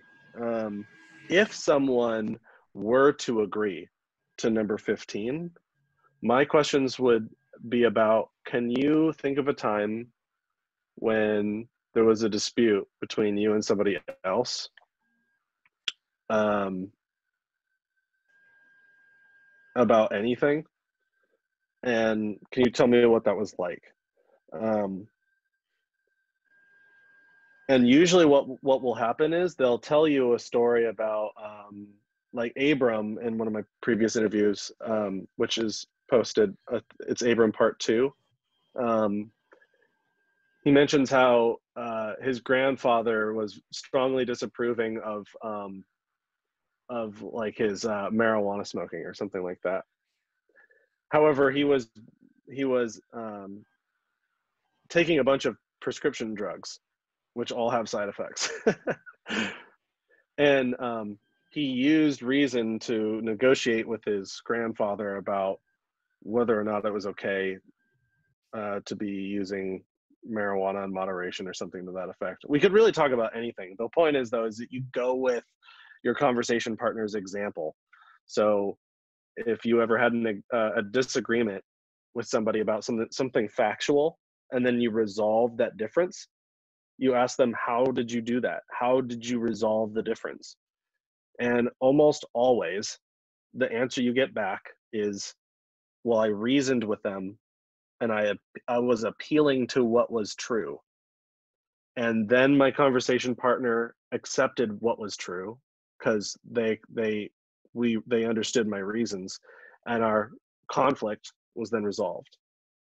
So number 15 is, then you can use it as an outsider test. If they just said, well, it's okay that I believe it because it brings me comfort and that's all that matters to me. Can we imagine that being a barrier of ever resolving a dispute about that thing? In other words, if we don't appeal to what's true, will there always be conflict? Because we're just believing what we want because it makes us comfortable. And can we Yeah. imagine other people believing in things that make them comfortable and having that be a barrier to resolve all sorts of disputes? Yeah, it's interesting because I did have this specific conversation with a friend of mine. Mm-hmm. It makes me always, many conversations on talking about beliefs make me think of this conversation with her. She is a doctor, physician, that Mm-hmm. after school did the residence in pediatrics and then did the oncology and then genetics. So she has 3 residents. She is pediatrician, oncologist, and oncogenetics. So she does like this sub specialty of cancer in kids.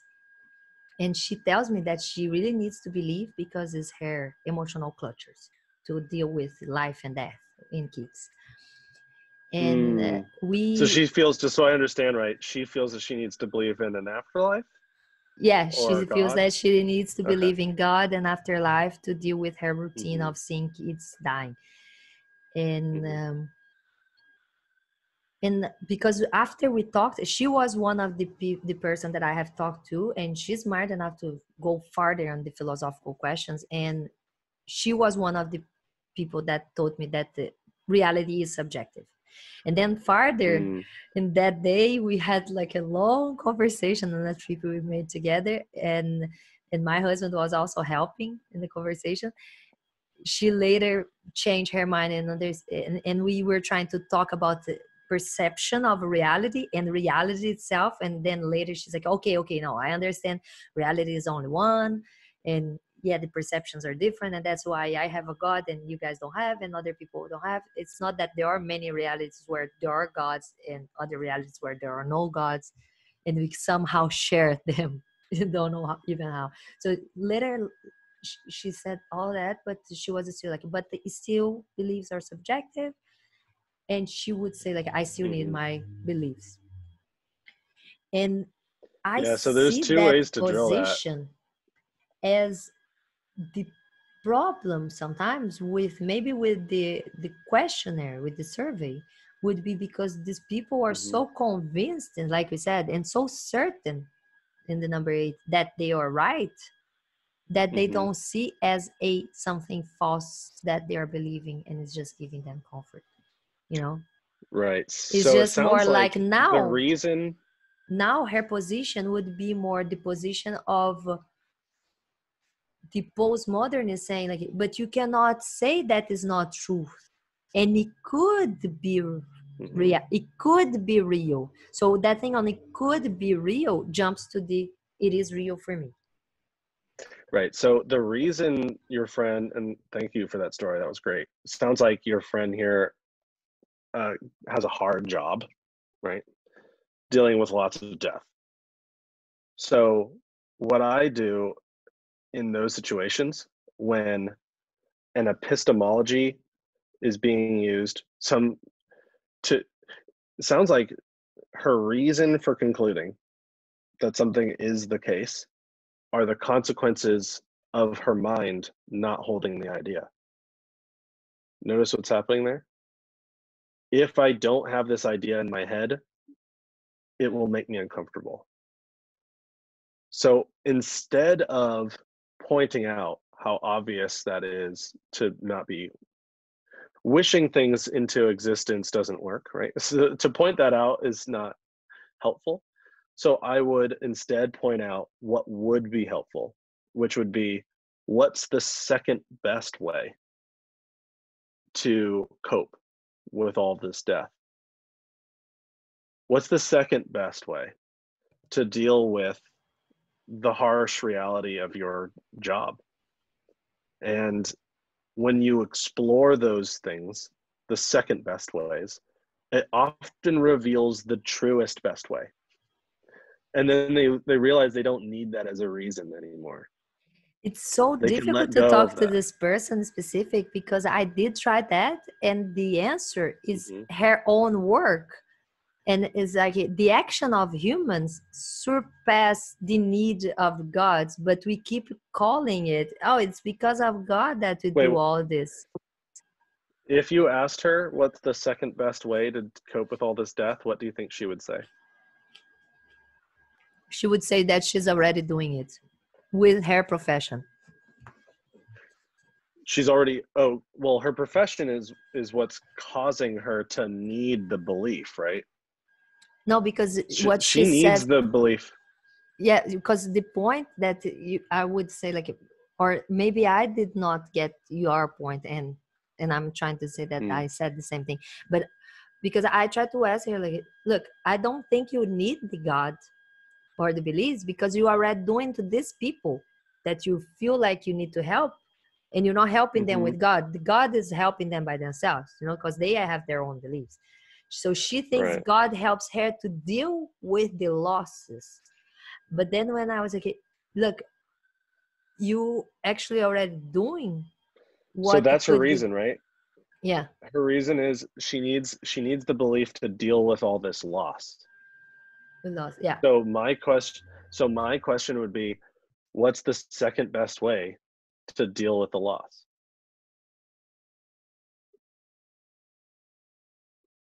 Is there any other way, or is this the only way? It really gets them thinking about the truest way to deal with loss. Or you can also say, if it weren't true and you had false hope in an afterlife, would it be really helping you resolve the conflict of all this loss if it weren't true? Mm. In other I, words, if we're band-aiding our problem with a comfortable lie, does it truly resolve our pain? wow, I That's another don't way to know. put it. That one's a hard one. I'm afraid of I'm afraid of locking her in her position in a way that she will say, like, wow, I deal with So people that are out of possibilities, therapeutic your goal would be possibilities, to learn from her. and then feel like that the only other answer is to get attached to the belief to so give some type of comfort.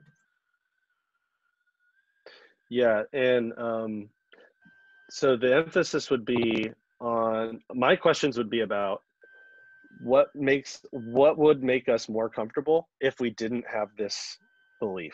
If we didn't have the belief in a God, what would we rely on? And exploring that, because a lot of people just don't wonder what those things are, and yet those are probably the truer things. Um, I had this conversation once. This will be really brief. I had this conversation once with somebody who said that she believes in an afterlife because it helped her preserve the memory of those that she knew who have died. And I repeated what I heard. I said, when you imagine these people in an afterlife, um, that is what helps preserve them in your memory. And she said, yes, that's, exercise them in my memory by thinking about them in the afterlife. And I just thought, what would be the second best way to remember them? Right. If you couldn't rely on thinking this thing about them in heaven, what would be the second best way to remember them?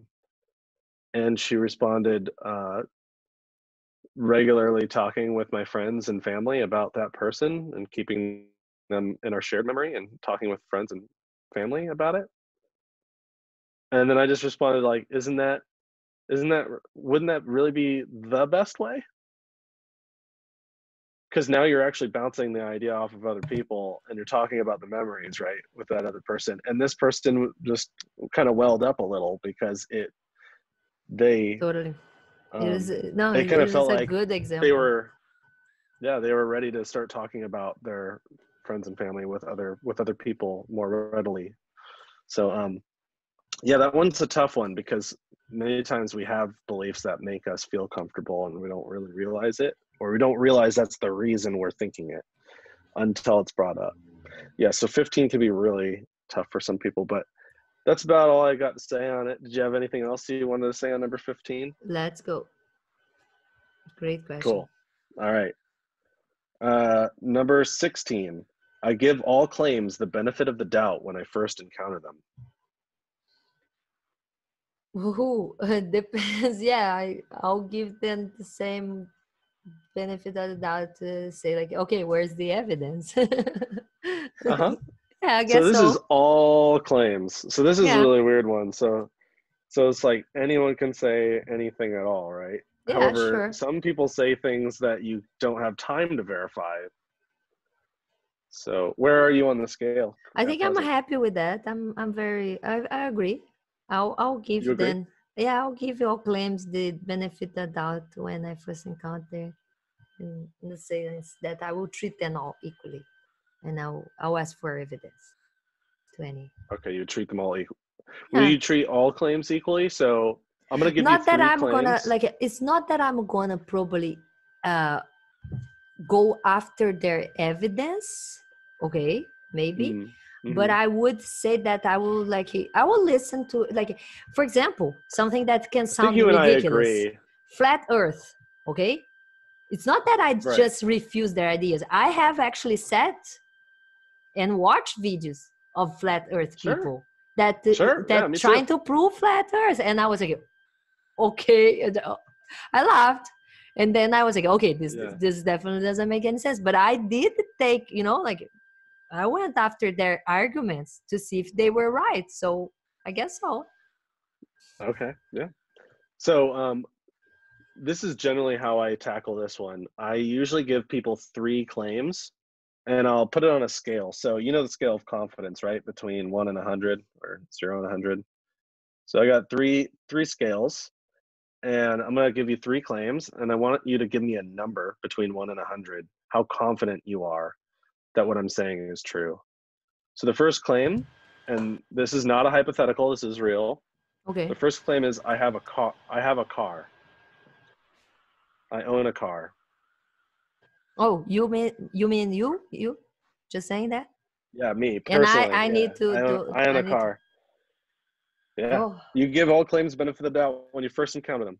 So my claim is that I own a car. okay. So where do you think you might be on the scale of confidence? I don't If know. 100 were, if 100 is, I have no doubt in my mind this person's telling me the truth, and 0 or 1 Oh, is, that's gonna be interesting. I think Because now I'm that gonna it's not turn true. this in a crazy thing. And I was like, well, I don't have any reason to not believe you, so I guess I'm gonna say I believe you, and I would have to Mm-hmm. probably say that I'm just believing you because I did not ask for any evidence. But then to say that I completely believe you, I would have to say, That's what benefit of the doubt would mean. Benefit of the doubt means I just accept you without having to look into it much further. yeah, I guess so. I'll believe you if you say like I have a car. It's like, Sure. why not? Why I Cool. would think he's lying to me? Could you give it a number though? Do you think you can give it a number? Somewhere between 1 and 100?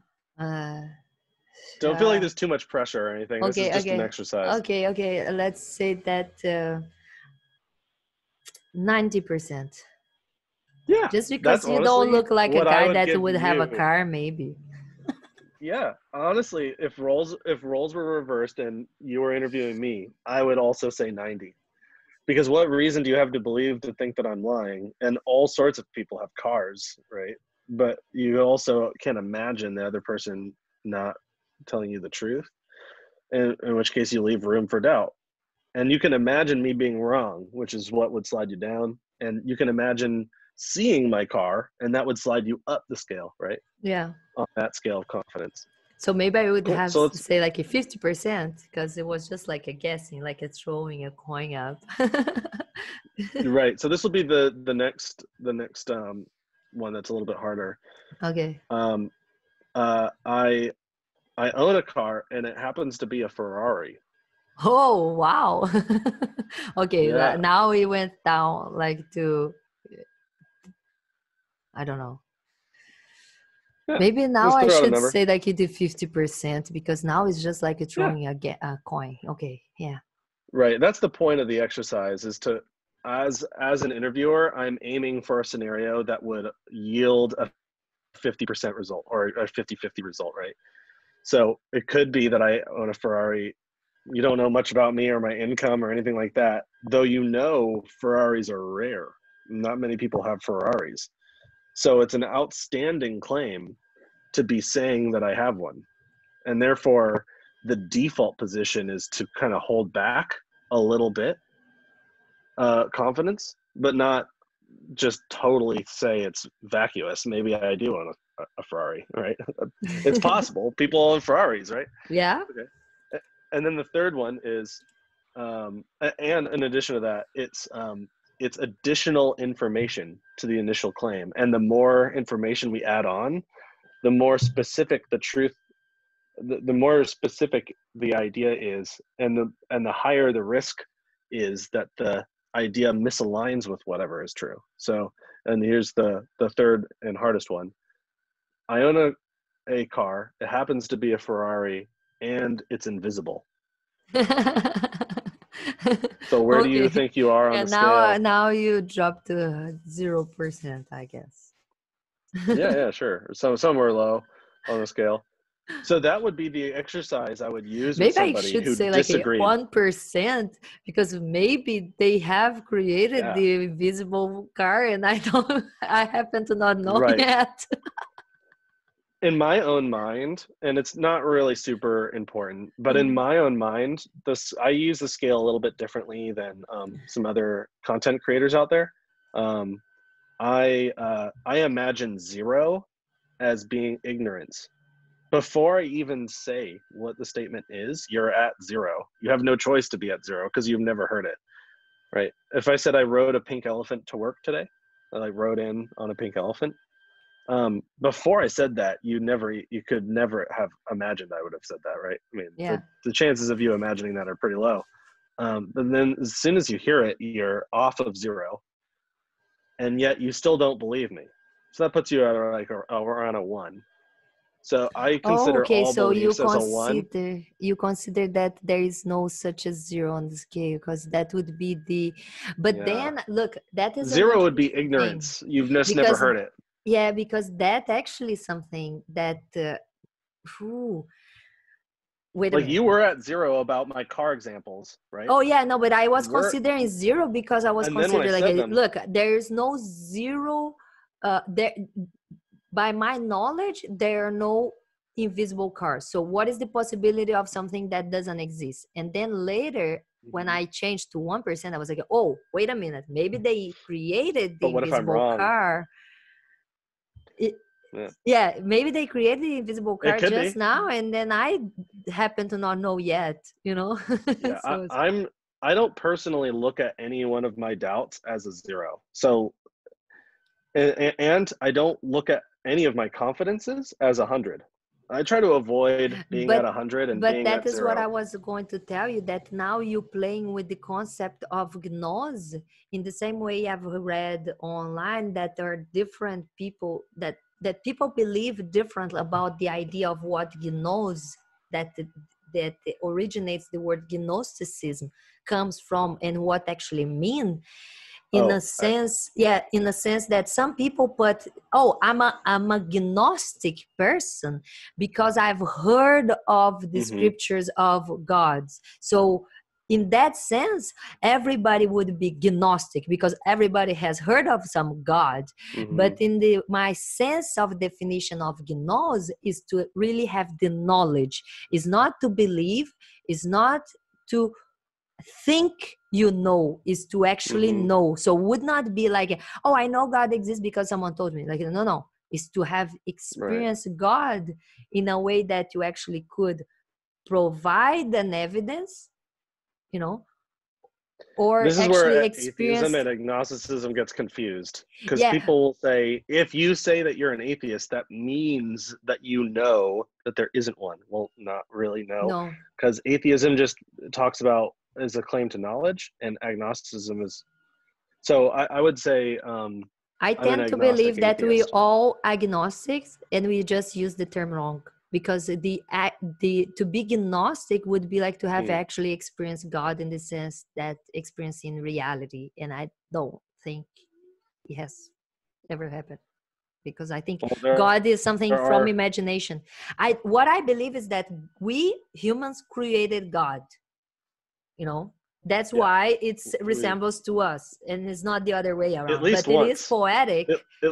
That's happened at least once. And in that sense is what I We can know believe, that that much. is like it would not be we all agnostic, because nobody actually knows which God is real or have experienced God in reality. And that's, we all should be called agnostics instead of called gnostics, because we don't really know.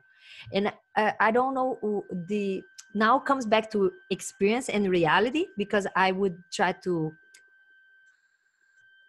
translate to you one conversation I had in Portuguese. Was, I can tell you like I can do somersault. I tell you I can do somersault, and you like, okay, Fanny knows how to do somersault. Goes outside and tells everybody I do somersault. And someone comes to you like, really, Nathan? Did you see her doing? It's like, oops, I did not check. Mm-hmm. I just believed her. So that Yeah. is the Right. The idea benefit of the of doubt. the theism and Right. atheism, to believe or not. This is why. And the This is why this gnose is would under be you come when we should back. believe. Yeah, and the gnose would be you come back and experience that in reality. And it's like, hey, Fanny, you know what? I just believed you. Now I need to see. Show me the evidence. And then I do it, perform in front of you. And now you actually have Right. the gnose, and not just the theism. You just don't, it's not just the faith. It's not just that you believe there is a God, you have seen it, you know, like more like that. But then when you go outside again and tell other people, but I've seen, Mm-hmm. they still like, but this is not your personal experience, it's not a good evidence for me, so can you take a picture or a video or something? Those would Right. be the evidence for proving the to third people, you know, for the third person. And Right. and it comes back to like, the knowledge is still only on you and not on the other people that not really experienced, that just saw an evidence. So Yeah. So number 16 is all about calling into question the times when it's okay and acceptable and justified to just go with whatever somebody's saying. And there are times when that's okay, right? We can't be scrutinizing every single claim we hear all the time. If those claims are reasonable, like if somebody says I own a car and the stakes are low about that and they just tell you, why not just go with what they're saying? And you would agree to that, and I totally would. I'm a little bit more personally neutral, only on because I think that there are many claims people can make which can be rejected outright. So Christopher Hitchens would often say that which can be asserted without evidence can be dismissed without evidence, right? yeah. And so somebody could say there's a teapot floating around Jupiter, right? You've probably heard of that before. Yeah. And that would be a claim which is outstanding, and therefore its starting position on my scale of confidence is really low to start with. However, if somebody said I own a cat, well, I don't have much reason to think that that's a lie, so I would start pretty high because the nature of the claim is not very outstanding. And this is a weird one because there is no hard fast rule as to what should be accepted and what shouldn't be. In other words, what can be considered outlandish and what cannot. This is more about our starting point, and it's a way of visualizing how our own minds operate, just to get somebody to think about the threshold that they use to accept or reject a claim when they first hear it. Yeah, cool. So Yeah, it's anything pretty else on cool. And maybe I should even move my cross, my little X on yeah, it'll this, be your first on move today. this, You want to move it you somewhere? know. No, I think I moved the other one early, the number 12. I had a Yeah. disagreed, and then later I strongly disagreed. But this one I maybe would move to the more central, more, maybe I would Okay. be like uh in the middle, I would say. Sure. Yeah, that's where I'm at. Yeah. Just Cool. because, like you pointed out, I do think there is such a filter we use to judge those claims Right. in this way. It's not that we actually just accepting everything with the same level of confidence. We are encountering them, and then we judge with this confidence level and with our perception, or probably, of course, there is a lot of our beliefs implied on our judgment. Yeah. This is about how do we view our initial judgment. Yeah. Yeah. That's So cool. yeah, we can keep going.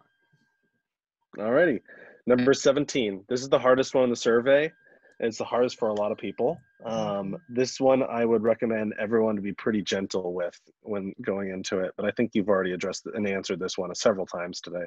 But the statement is, someone is justified in their beliefs until they are proven wrong. So someone is justified in their beliefs up until the moment they are proven wrong about it. That's another way to phrase it. Yeah, it's just like it just makes us think again, but I think you can hear my baby. Don't know. Yeah. Yeah, I see. Yeah. Yeah, something nice there. Okay. Okay. Sorry. So yes, no, what I think is like we have addressed that many times, definitely. Maybe if we change again, I will go back to that answer before. I think if we change the word for excused, if someone could be excused by their beliefs until they prove wrong, yes, but justified is still not a good way to just like, oh well, no, because in this way we would have to just say people will need some type of stimulus to break out of wrong beliefs, and we would have to try to go out and tell people they are believing in the wrong things, I guess. Yeah, so this one's about calling into question whether or not somebody is justified to hold a belief simply because they No. can't be shown to be wrong about it. So sometimes say, you can't show me that there is no God, therefore I am justified in saying that there is one. Yeah, no. Until you show me that it's not there, right? And this is why I like the mermaids example, is because somebody could use number 17 to defend their belief in mermaids, right? Mm-hmm. So they can say, I will believe in mermaids. Yeah. So Until we because prove. I'm justified to be believing in them until you prove that there are none, right? Yeah. So that would require something very unreasonable, right? It would require someone to know everything about all of the ocean Yeah. in And order to prove you wrong, because the mermaids swim around, right? And if no, they and swim around, then definitely. there's no way to show that they don't exist, because maybe you look in their home and they're gone because they're out grocery shopping or something, and then they come back. So there's that one can be really contentious. I like to use mermaids. How much of the ocean would you need to see or scan to be convinced that there are no mermaids? If that's your standard, right? If somebody is believing in mermaids, I'd use something else. I'd use leprechauns. And I'd say, if somebody said that there are leprechauns until you show me that there are no leprechauns, well, then that seems to be an unreasonable standard, right? Because if there are no leprechauns at all, how much of the world would you need to look for before you were proven wrong about it? So this is about the default position of any outstanding claim is to be low on the scale until there's something better to move us up. But the lack of evidence, or the lack of evidence of mermaids, right, should never be used as evidence that there are mermaids. and skepticism, I've also heard it referred to as negative evidence. So because you don't have evidence that there aren't mermaids, I'm justified in saying that there are mermaids up until the moment you show me there are no mermaids. This is where many like conspiracy theories really take off, because they say you can't show me that there's not a cabal running the show behind the scenes, right? And if you can't show me that there isn't one, I'm justified in saying that there is. I mean, it seems that there is because there's all these good motivations I know about, right? So number 17 is really, really hard for a lot of people. Yeah, I think Also my favorite one, probably. one argument that I would use against this type of this type of position, it would be like, so according to your own position, you have to believe a lot of more things than what you believe. That's another way to tackle this. So if somebody not like us were to see someone's until they're proven wrong, if somebody were to agree to that, you and I disagree to that. But if somebody did agree, that would be another way to question them, assuming that they are right. Now keep in mind, that's our goal, is to assume that they might be right. What questions could we ask to believe them about this principle? Maybe you and I are disagreeing for bad reasons. Maybe the right place to be is to agree. So what questions could we ask that would make us agree to this statement if they had the right answer, right? And usually my questions are, let's say somebody is believing in something else, and let's say it's belief X. It doesn't even matter what it is. But they say they believe in belief X because you can't show X isn't there. And if X isn't there, then what evidence could we ever show to show that it isn't there if it's not there? Yeah. So if X isn't there, this is really hard for some people to grasp, but if X isn't there, wouldn't we not be able to see any evidence of X not being there because it's not there?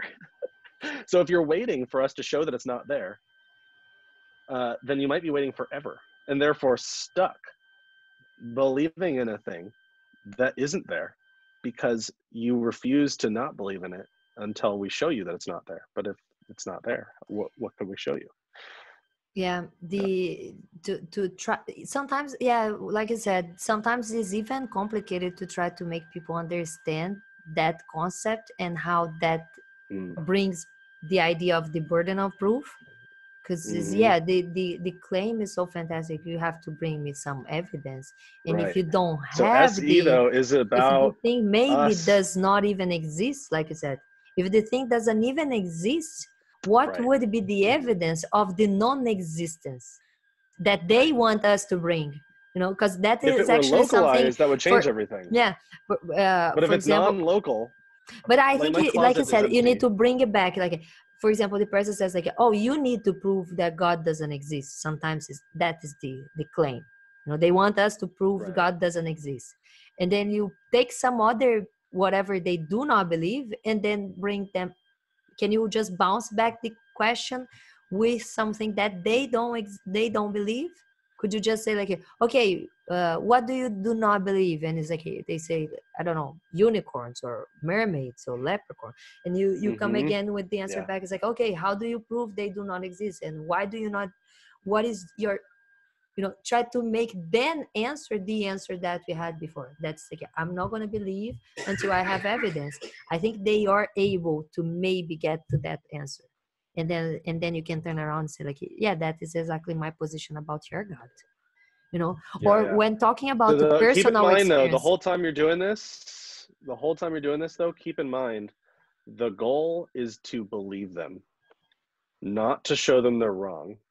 So if they've got great reasons for agreeing to number 17, then our questions have to be about how to agree with them. And those will be more convincing than any fact we could throw their way. So if we ask the question, what about if somebody else came here and said mermaids? Yeah, we go with that. I feel like you understand me. Yeah. But yeah, I think, like, just keep in mind, like, the core would be what would make me think what they're thinking? Yeah, for sure. Cool. Any more on that, on number 17? No, that's right. Cool. I would just encourage people, like, whenever challenging supernatural beliefs, number 17 is often a major hurdle. It's like a thing that people use time and time again to justify their beliefs. So yeah, that one's really hard. I just be like really extra careful and being charitable with what other people are saying there on that one. Yeah. It's hard sometimes though, because if we say mermaids and stuff, they're going to say, stop equating my belief to mermaids. Of course my belief isn't that ridiculous.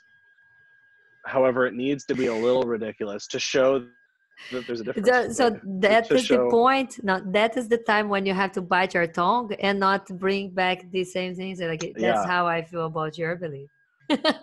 When they say, like, don't compare my belief to these ridiculous ideas of mermaids and ETs or whatever, and you're like, well, you just speak my mind.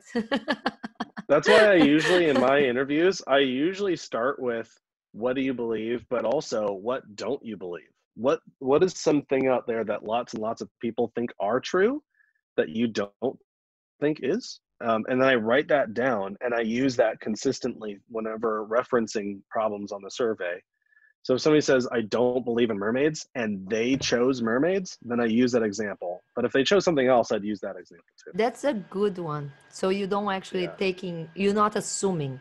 At least you're using the person's choice of whatever they do or they tell you. That's very interesting, because talking about personal experience and the power of the personal experience as evidence, I love this exercise to point out why it's not a good argument, for a philosophical argument for making or to convince other people, bringing back to the religious people that like to, let me tell you this story, and it's always like some personal experience they had with God, to bounce back then those experience as arguments. I like to say, like, so do you believe people when they say they were abducted by extraterrestrial beings? Abducted by extraterrestrials? Yeah. Do you believe? Because we have people live. Oh, do I believe them when they say that? No, like, and I usually ask them if they believe, and because we hear people saying, like, totally dismissing the personal experience. And when you hear them doing this, you say, like, so why should I take your personal experience with God as an argument, or as a? So that's a great way to. Yeah, that's a great way to challenge a belief, especially in a quick way. I tend to try to ask them to think of an example, though, of something that they don't believe, so it doesn't sound accusatory. Yeah. Because if I just equate their belief with mermaids or something else ridiculous, then it can sound accusatory. So I generally like to ask of a false belief that they don't think is true, and then use that instead. Cool. All right, moving on. Yeah. Cool. Number 18. The most important criteria for my beliefs is that they match reality.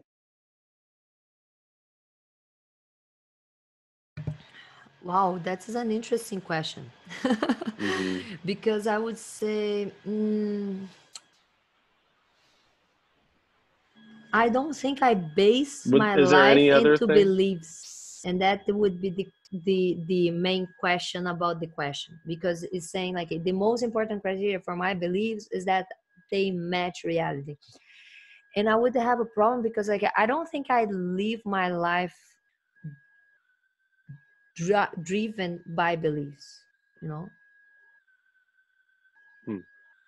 And now we would have to go to the definition of belief, because I would say belief for me is. What other things do drive your beliefs? No, that is the thing. I think my life is driven by opinions and not beliefs. Okay. This question is asking what factors drive your beliefs specifically. So your life can be driven by things that aren't beliefs, and that's fine.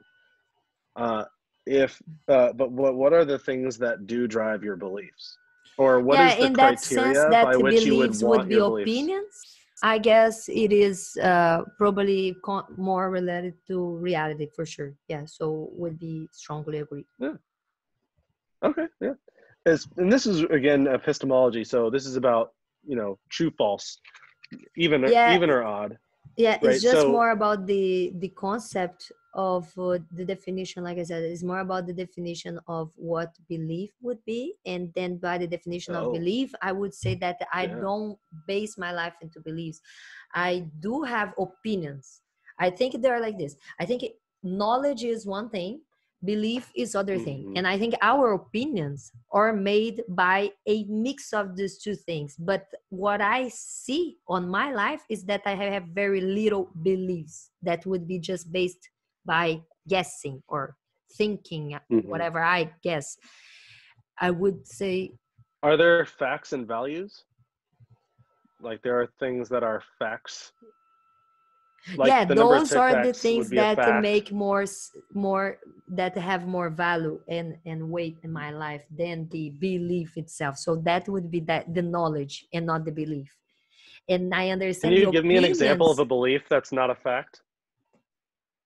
Ooh, So yeah, an example of a belief which is neither true or false, but just a belief.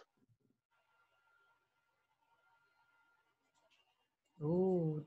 So now you talk That's a about tough the one. bill. Yeah, it's difficult because I was thinking of like this.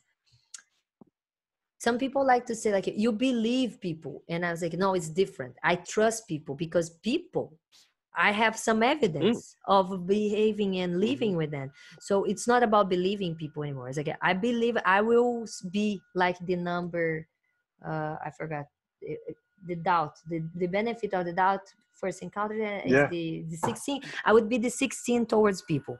I'm a humanist. I know people can be good and bad, and I will give the Okay. benefit of doubt to everybody that I encounter in life because I think it's better to trust people at first than to not. It would be really bad to live a Mm. life like afraid of people. But I understand that by the environment, by the living and the experiences, we can like sometimes have bad experience with some people, and then we back, step backwards in our relationship. Hmm. In that, So would you, if you had a belief that didn't match reality, would you want to get rid of that belief once you discovered it didn't match? definitely, yeah. I think it was what I, Oh, okay. yeah, yeah, yeah, That's consistent. Yeah, yeah. So you would agree. So yeah, this one can be broken down in different ways, but I believe that the intent of number 18 is to suggest that there are things that are manner of taste, like opinions, which I'm sure you have many of, right? You're very opinionated. You have a YouTube channel and all that stuff, right? mhm. So you can have a manner of taste, like Lucky Charms taste great, or I prefer to Oh yeah, no, I eat this or understand that. that. What you? Oh, see, yeah, no, now I And then see there's what and you then were there's things asking that about. are either true or false, right? So if you discovered that a belief wasn't true, but we were believing in it, or that a thing was false, we thought a thing was false, but it actually was true, we would want our beliefs to match whatever is the case. Okay, And no, that's the best criteria we have I understand. believing things. Because I now think you already you agree, so actually I'm not trying to open shift it you off. up. You actually open it up because actually you brought this up. That is like I didn't understand the question about the opinions that could not be right or wrong, but I do agree with that because, for example, which color is the prettiest color? There, this is just opinion. It's Right, yeah, it's it's an yeah. opinion that is purely Hmm. opinion. I understand. Hmm. So types of questions that we could, things that we can analyze that or sometimes are built by facts, data, and opinion, Hmm. or sometimes they are purely opinions, and sometimes I don't know if they can be purely data or facts. Let's say like this.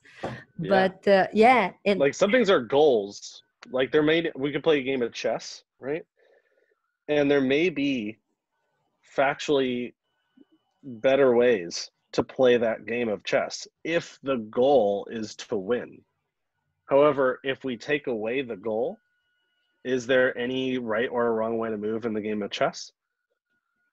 Probably not, right? It doesn't matter how you move. The only thing that makes the game of chess work is that we understand how the game of chess works and we understand what it means to win or to lose that game, right? Wow. However, there are Yeah. also claims about the game of chess, like maybe the pawn has to move first. That would be a fact about the game. But that only is a fact because we understand it to be a fact for the game to work. So there's different ways you could break down number 18, but it sounds like you Wow, and I these are in have agreement. so many. You can just cut in, so like you can start just peeling many layers of this question and Yeah, thoughts. that's why It's epistemology huge. is fascinating. It can spark all kinds of really fascinating conversations. But because I fear that we'll drag this on too long, I'm ready to move on to the next one. Unless do you have anything else to say? Yeah, no, just let's keep going. It's fine. Cool. So the last 6 are the easiest part. This is a breeze, and so it should be really, really quick. This portion is when we should change our minds. Number 19, I often investigate beliefs that do not match my own. Yeah, I guess so. I do that very often. Cool. Yeah, great. I do. Awesome. Yeah. I would Yeah. not say like in super high level, but probably like in a maybe the second, maybe You like not as aspire. strongly, but I do. You may not be the best investigator in the world, but you aspire to look into things that you often don't agree with. Yeah. Great. Awesome. Moving on. Yeah. Number 20, I am comfortable with saying I don't know. Oh, totally. Yeah, I do say that all the Honestly, if time. I kind of wish I could switch 19 and 21 because I feel like 19 and 20 because I think that I am comfortable with saying I don't know is the main reason that I would call myself an atheist. Yeah, definitely. Or a non-believer. It has very little to do with my confidence that there isn't one. It has everything to do with my lack of confidence that there is one. That I just don't think anyone's got good reason for saying that it is. And their conclusions are driving them to behave in ways that cause conflicts with people who appeal to doing things, because they predicate their beliefs on things that are true. So yeah, number 20, that's a really interesting one. And I use that often. Usually I'll have somebody fill out the whole survey and then I'll take it back and I'll make notes and then you refer to number 20 often. Especially with ones like the existential one, number 14. It is important to know where we came from and what happens after death. Yeah. And if they say it's really, really, really important, but they also say they're comfortable saying they don't know, then I ask them if they're comfortable saying they don't know about an afterlife.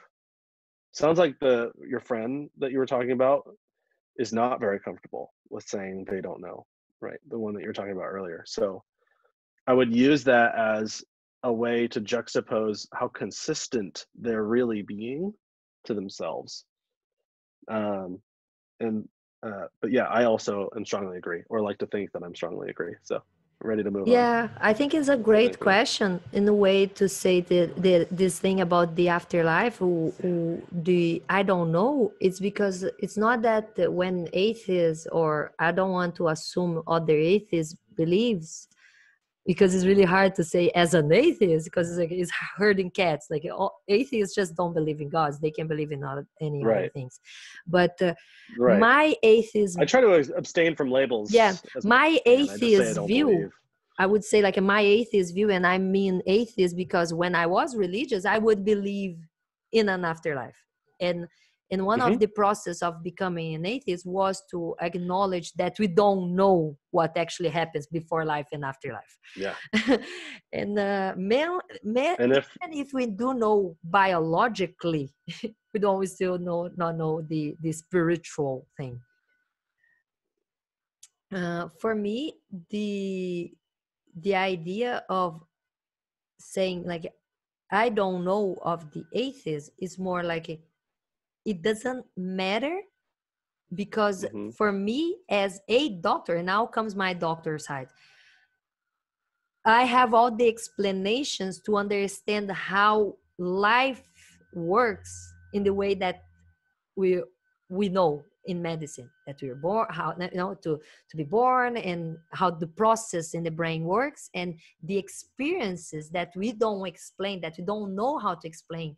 It's easy to give just a supernatural explanation, because most Mm-hmm. of people It would feels not like it answers the find question. a way to explain how those things actually happen. For me, it's more like, look, the brain is amazing, and it can proportionate you many feelings and experiences that we don't actually have control over.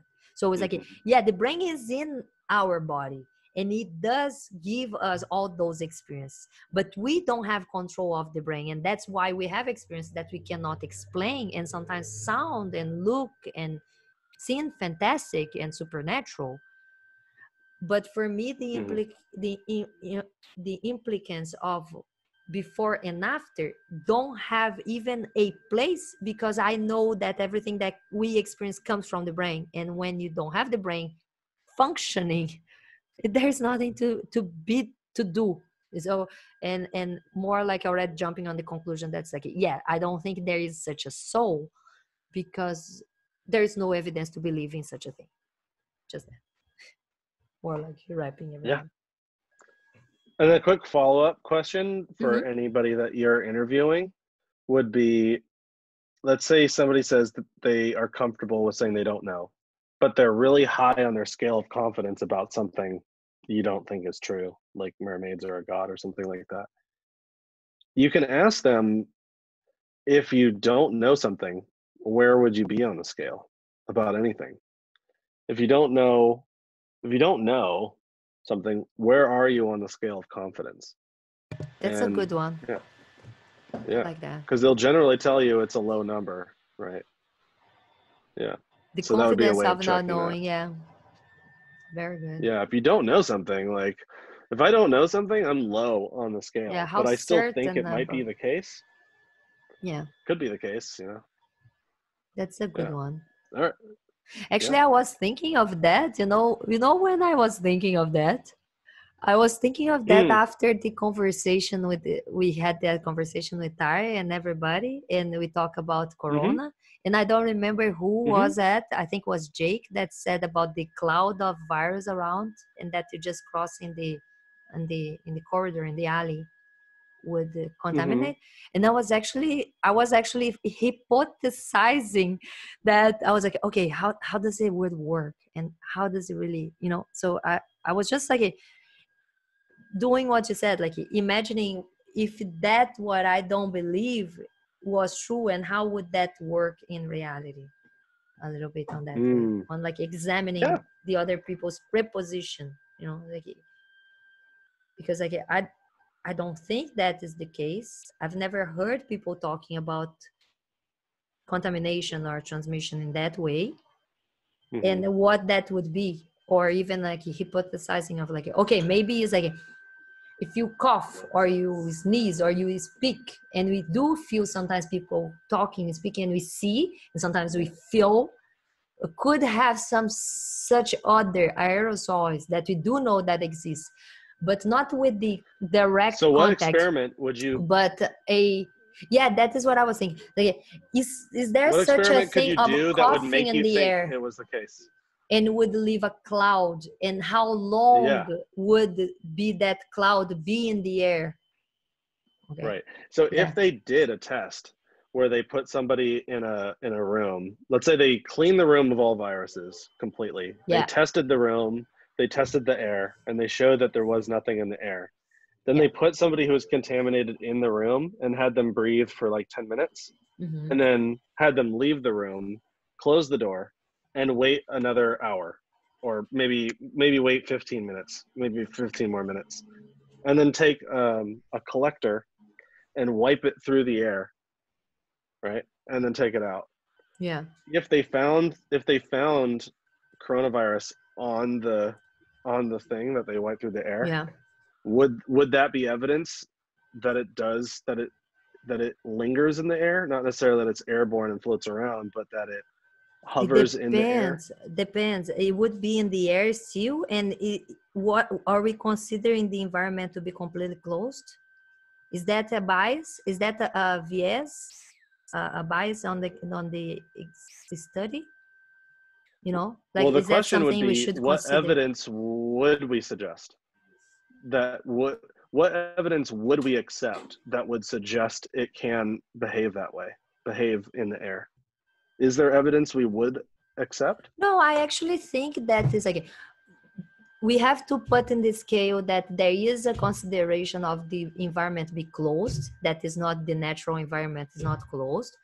But if we do see that the particles of the virus would be suspended in the air an hour after in the Mm-hmm. same spot where the person just breathed, yeah, it probably Mm-hmm. would be a good argument. It would be like, okay, maybe we just, if the person did not cough, did not speak, did not really do anything, just to sit in the room and he's breathing, and What then if they later the talked? air is still contaminated If they there. were just talking? I think that is already good. Yeah, yeah. Yeah. It would Okay. just like Well, that give would, so more. that's great. So that's great. So that's criteria. If you're low on the scale about the virus being able to linger in the air, imagining what it would take to slide you up the scale to accept it is what I would consider a good epistemological practice. Yeah, So what is the thing I would accept to believe it? So, but this is weird because when it comes to God, it's like, what would I accept to believe one? Well, anything that I can think of could be potentially explained by some other thing, right? So like I would need like a comet coming and a calamity, and I would need if I saw the four horsemen of the apocalypse and that they were really terrorizing the world, that would be pretty sufficient evidence for me. I would move on my scale. I'd be like, damn, this is real. That's true. Like all this is happening. Like, but if I'm reading into it, like if there's murder hornets or murder wasps or whatever was in the news lately, and a virus, those are two horsemen, right? It's like pestilence and a pandemic. I can't remember how the horsemen work, but I'd have to consider what it would take to move me on my scale of confidence. However, believing in something without knowing how to doubt it is a more troubling position than not believing without an imagination to believe in it. However, if we are in a position where we're not believing, we might consider it really important if there's a risk involved. It might be yeah, more acceptable to accepting if there's a risk, right? So yeah, those things can compound there. yeah. That Anyway, I is an feel like I can interesting go talking question. about those for an hour, but so we should we try to wrap up the survey because we're Yeah, nearly done. let's do it. I feel like I can go on a tangent about all that, but I should try to Everything. avoid that. Yeah. Okay, so number 21, it is beneficial to find out when I am wrong about something. Oh, definitely. Okay, cool. Definitely. Yeah, me Yeah, I too. strongly agree. Because This is then you don't need to be wrong definitely anymore, right? the right, like you said, is the easy part of it, because it is really pretty. One of the things I love when I talked to Peter Boghossian was talking about how you never lose in an epistemological conversation, because even if it's like that, if you find out that you're wrong, you actually winning. Yeah, because then You just you get found to the mistake. and you get to model the behavior you wish other people would do if they found out they were wrong, right? So we can be like, yep, you know what? I've just been met with these really good reasons, and now I'm going to move in my position. It sends a great message to the person that you're listening to, that you are willing and open, and your questions are legitimate. Like you actually care what those answers are, and that you have a level of acceptance for whatever It it is that is. they're saying. Yeah. It is pretty good. I have actually changed my mind once with talking to Tyrone and the Street Epistemology group. There was one time we were talking about Mm-hmm. atheism and arguments and about public figures that are good for atheism, the atheists speaking for science, Right. advocating science and against religious indoctrination. And I think I was talking about Neil deGrasse Tyson, that I have a collection of videos of him talking about how God is this pocket of ignorance that is shrinking every day more. And I had like the only old videos of him. And then Tyrone or some people in the group said like, oh no, he's very wishy-washy about that. And at the moment, I even got like a little bit like, oh really, you guys think it is of him? But then I did not want to take it as like, like the fight, Mm-hmm. because it's like whatever, I just like the guy, let me go check. I got curious and left the conversation and went to check on the videos on YouTube. Nobody sent to me. I was just like so passionate about what they said that I actually went on YouTube and checked online, like put God and Tyson, Neil deGrasse Tyson, and something about atheists, and found out the video of him saying like, the only yes I am as a scientist and something like that. And I went back and said like, you know what? I changed Yeah. my mind. I changed my mind. I heard you, and I went to check my facts, and I saw I was wrong. And it feels good. It feels really good. That's something really nice to find out. If I interpret Neil deGrasse Tyson's argument correctly, then I think what he's basically saying is he doesn't want to call himself an atheist because he doesn't like the connotation that is associated with that label. Yeah. So it's not so much about the conclusion. Like, I think he doesn't have any gods that he prays to or anything like that. I think he's already in that camp. Yeah. He's just not wanting to be lumped in with us because he doesn't think that. And that's why I think street epistemology is so important, because there is an underrepresentation of critical listeners in the atheist community, of people that are willing and open to talk with other people that disagree with them in a way that doesn't shout them down. Like, I love Matt Dillahunty. He's great, but he's also an asshole. You think he's an He's just a asshole? dick. No, I'm sorry. Yeah. I'm not gonna say that. I really like Matt Dillahunty. I understand. I've seen him I would love being. to meet him. I don't think he's a dick. Sorry, I will have to say this. I don't think he's a Okay. dick. I've seen him being a dick to some people when when apparently the patient is not that high anymore. The show is late. It's long. It's tiring. Yeah, that's the thing. The debates I just keep embellished a little bit, repeating. and I labeled him. And keep Yeah. repeating. But no, It's not good to name call anybody. I didn't mean to name call him. He's a hero of mine, just to be clear. Yeah, I It's just really that enjoy he his experience.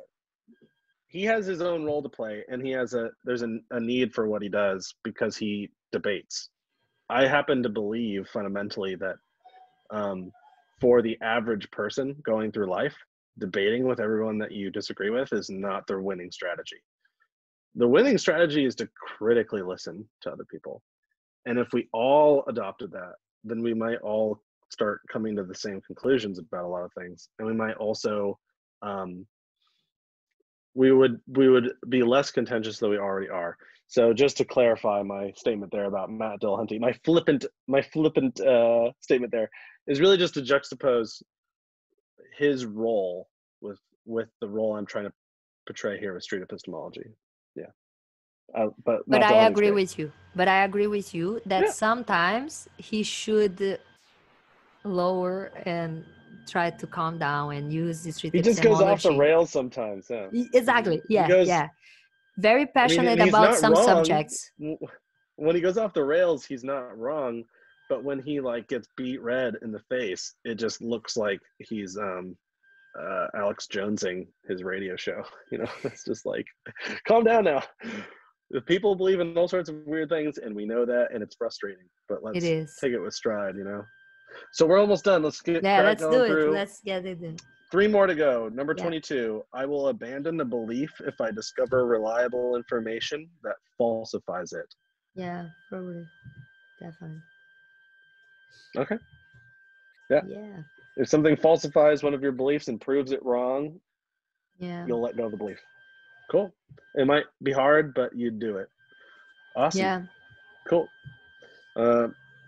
Knowing that, if you did research about like the virus lingering in the air, and you were to find that the consensus among researchers was that it did linger in the air, would you then move your position about that?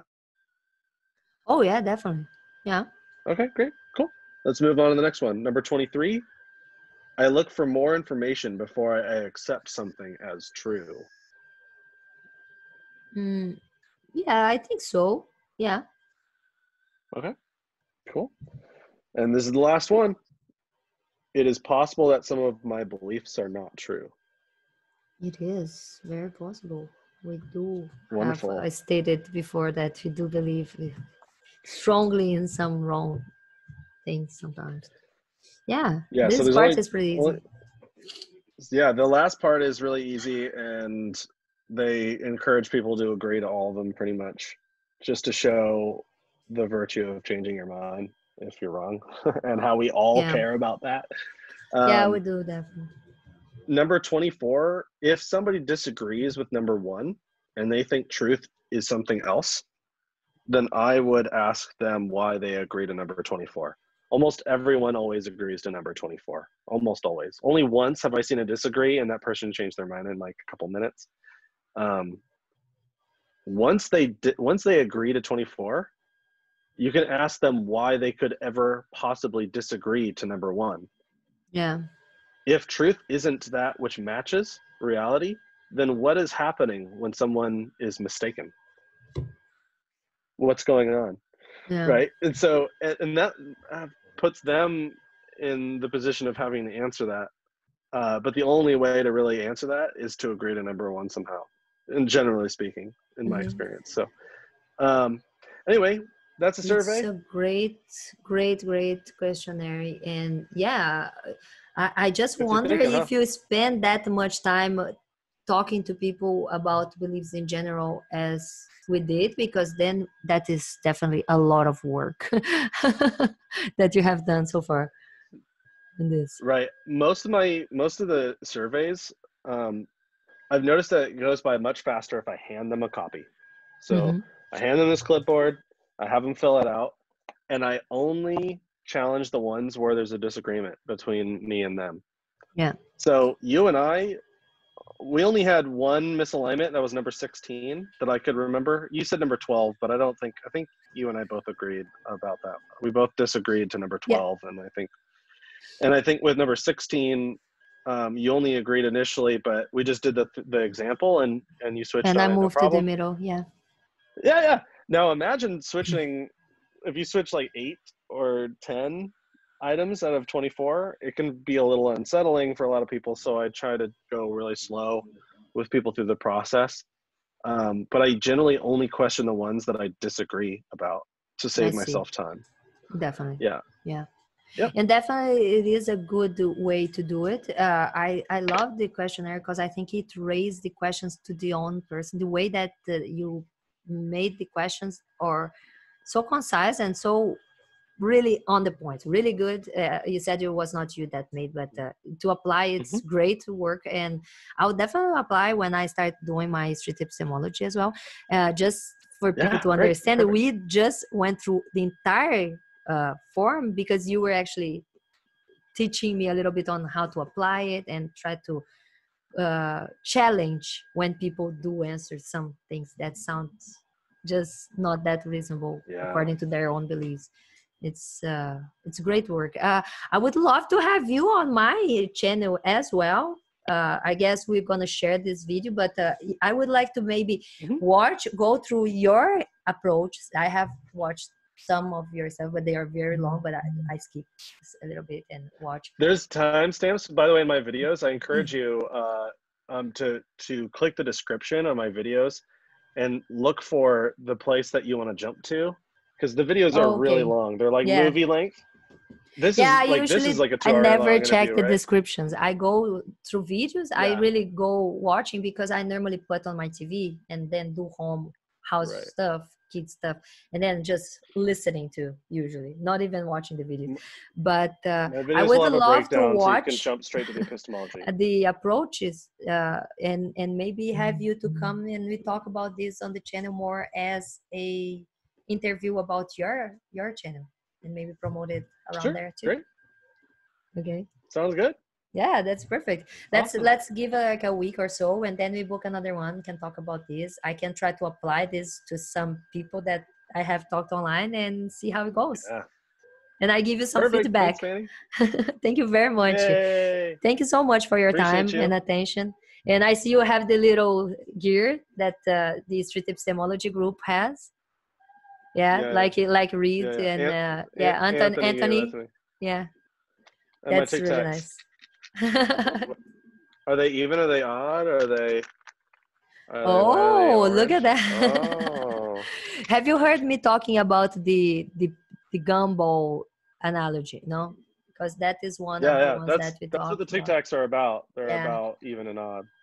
Yeah, I love I love the gumballs one, because actually there is the gumball machine that actually go with the coins, and I'm the one standing there like going back home with my coin, while the religious people yell saying it is a God coin, or it is a God gumball that you're gonna get out of it, and the other one claims that is other gods, and I'm like, just I'm gonna walk home, and I think maybe this covered gumball machine, it's actually empty, so I'm not going to put my coin there, and I will only put it up in if I can uncover and see if there is any ball there and which ball it is. So it is a really good one. Thank you very much, and yeah, hope to talk to you soon. Indeed. Again.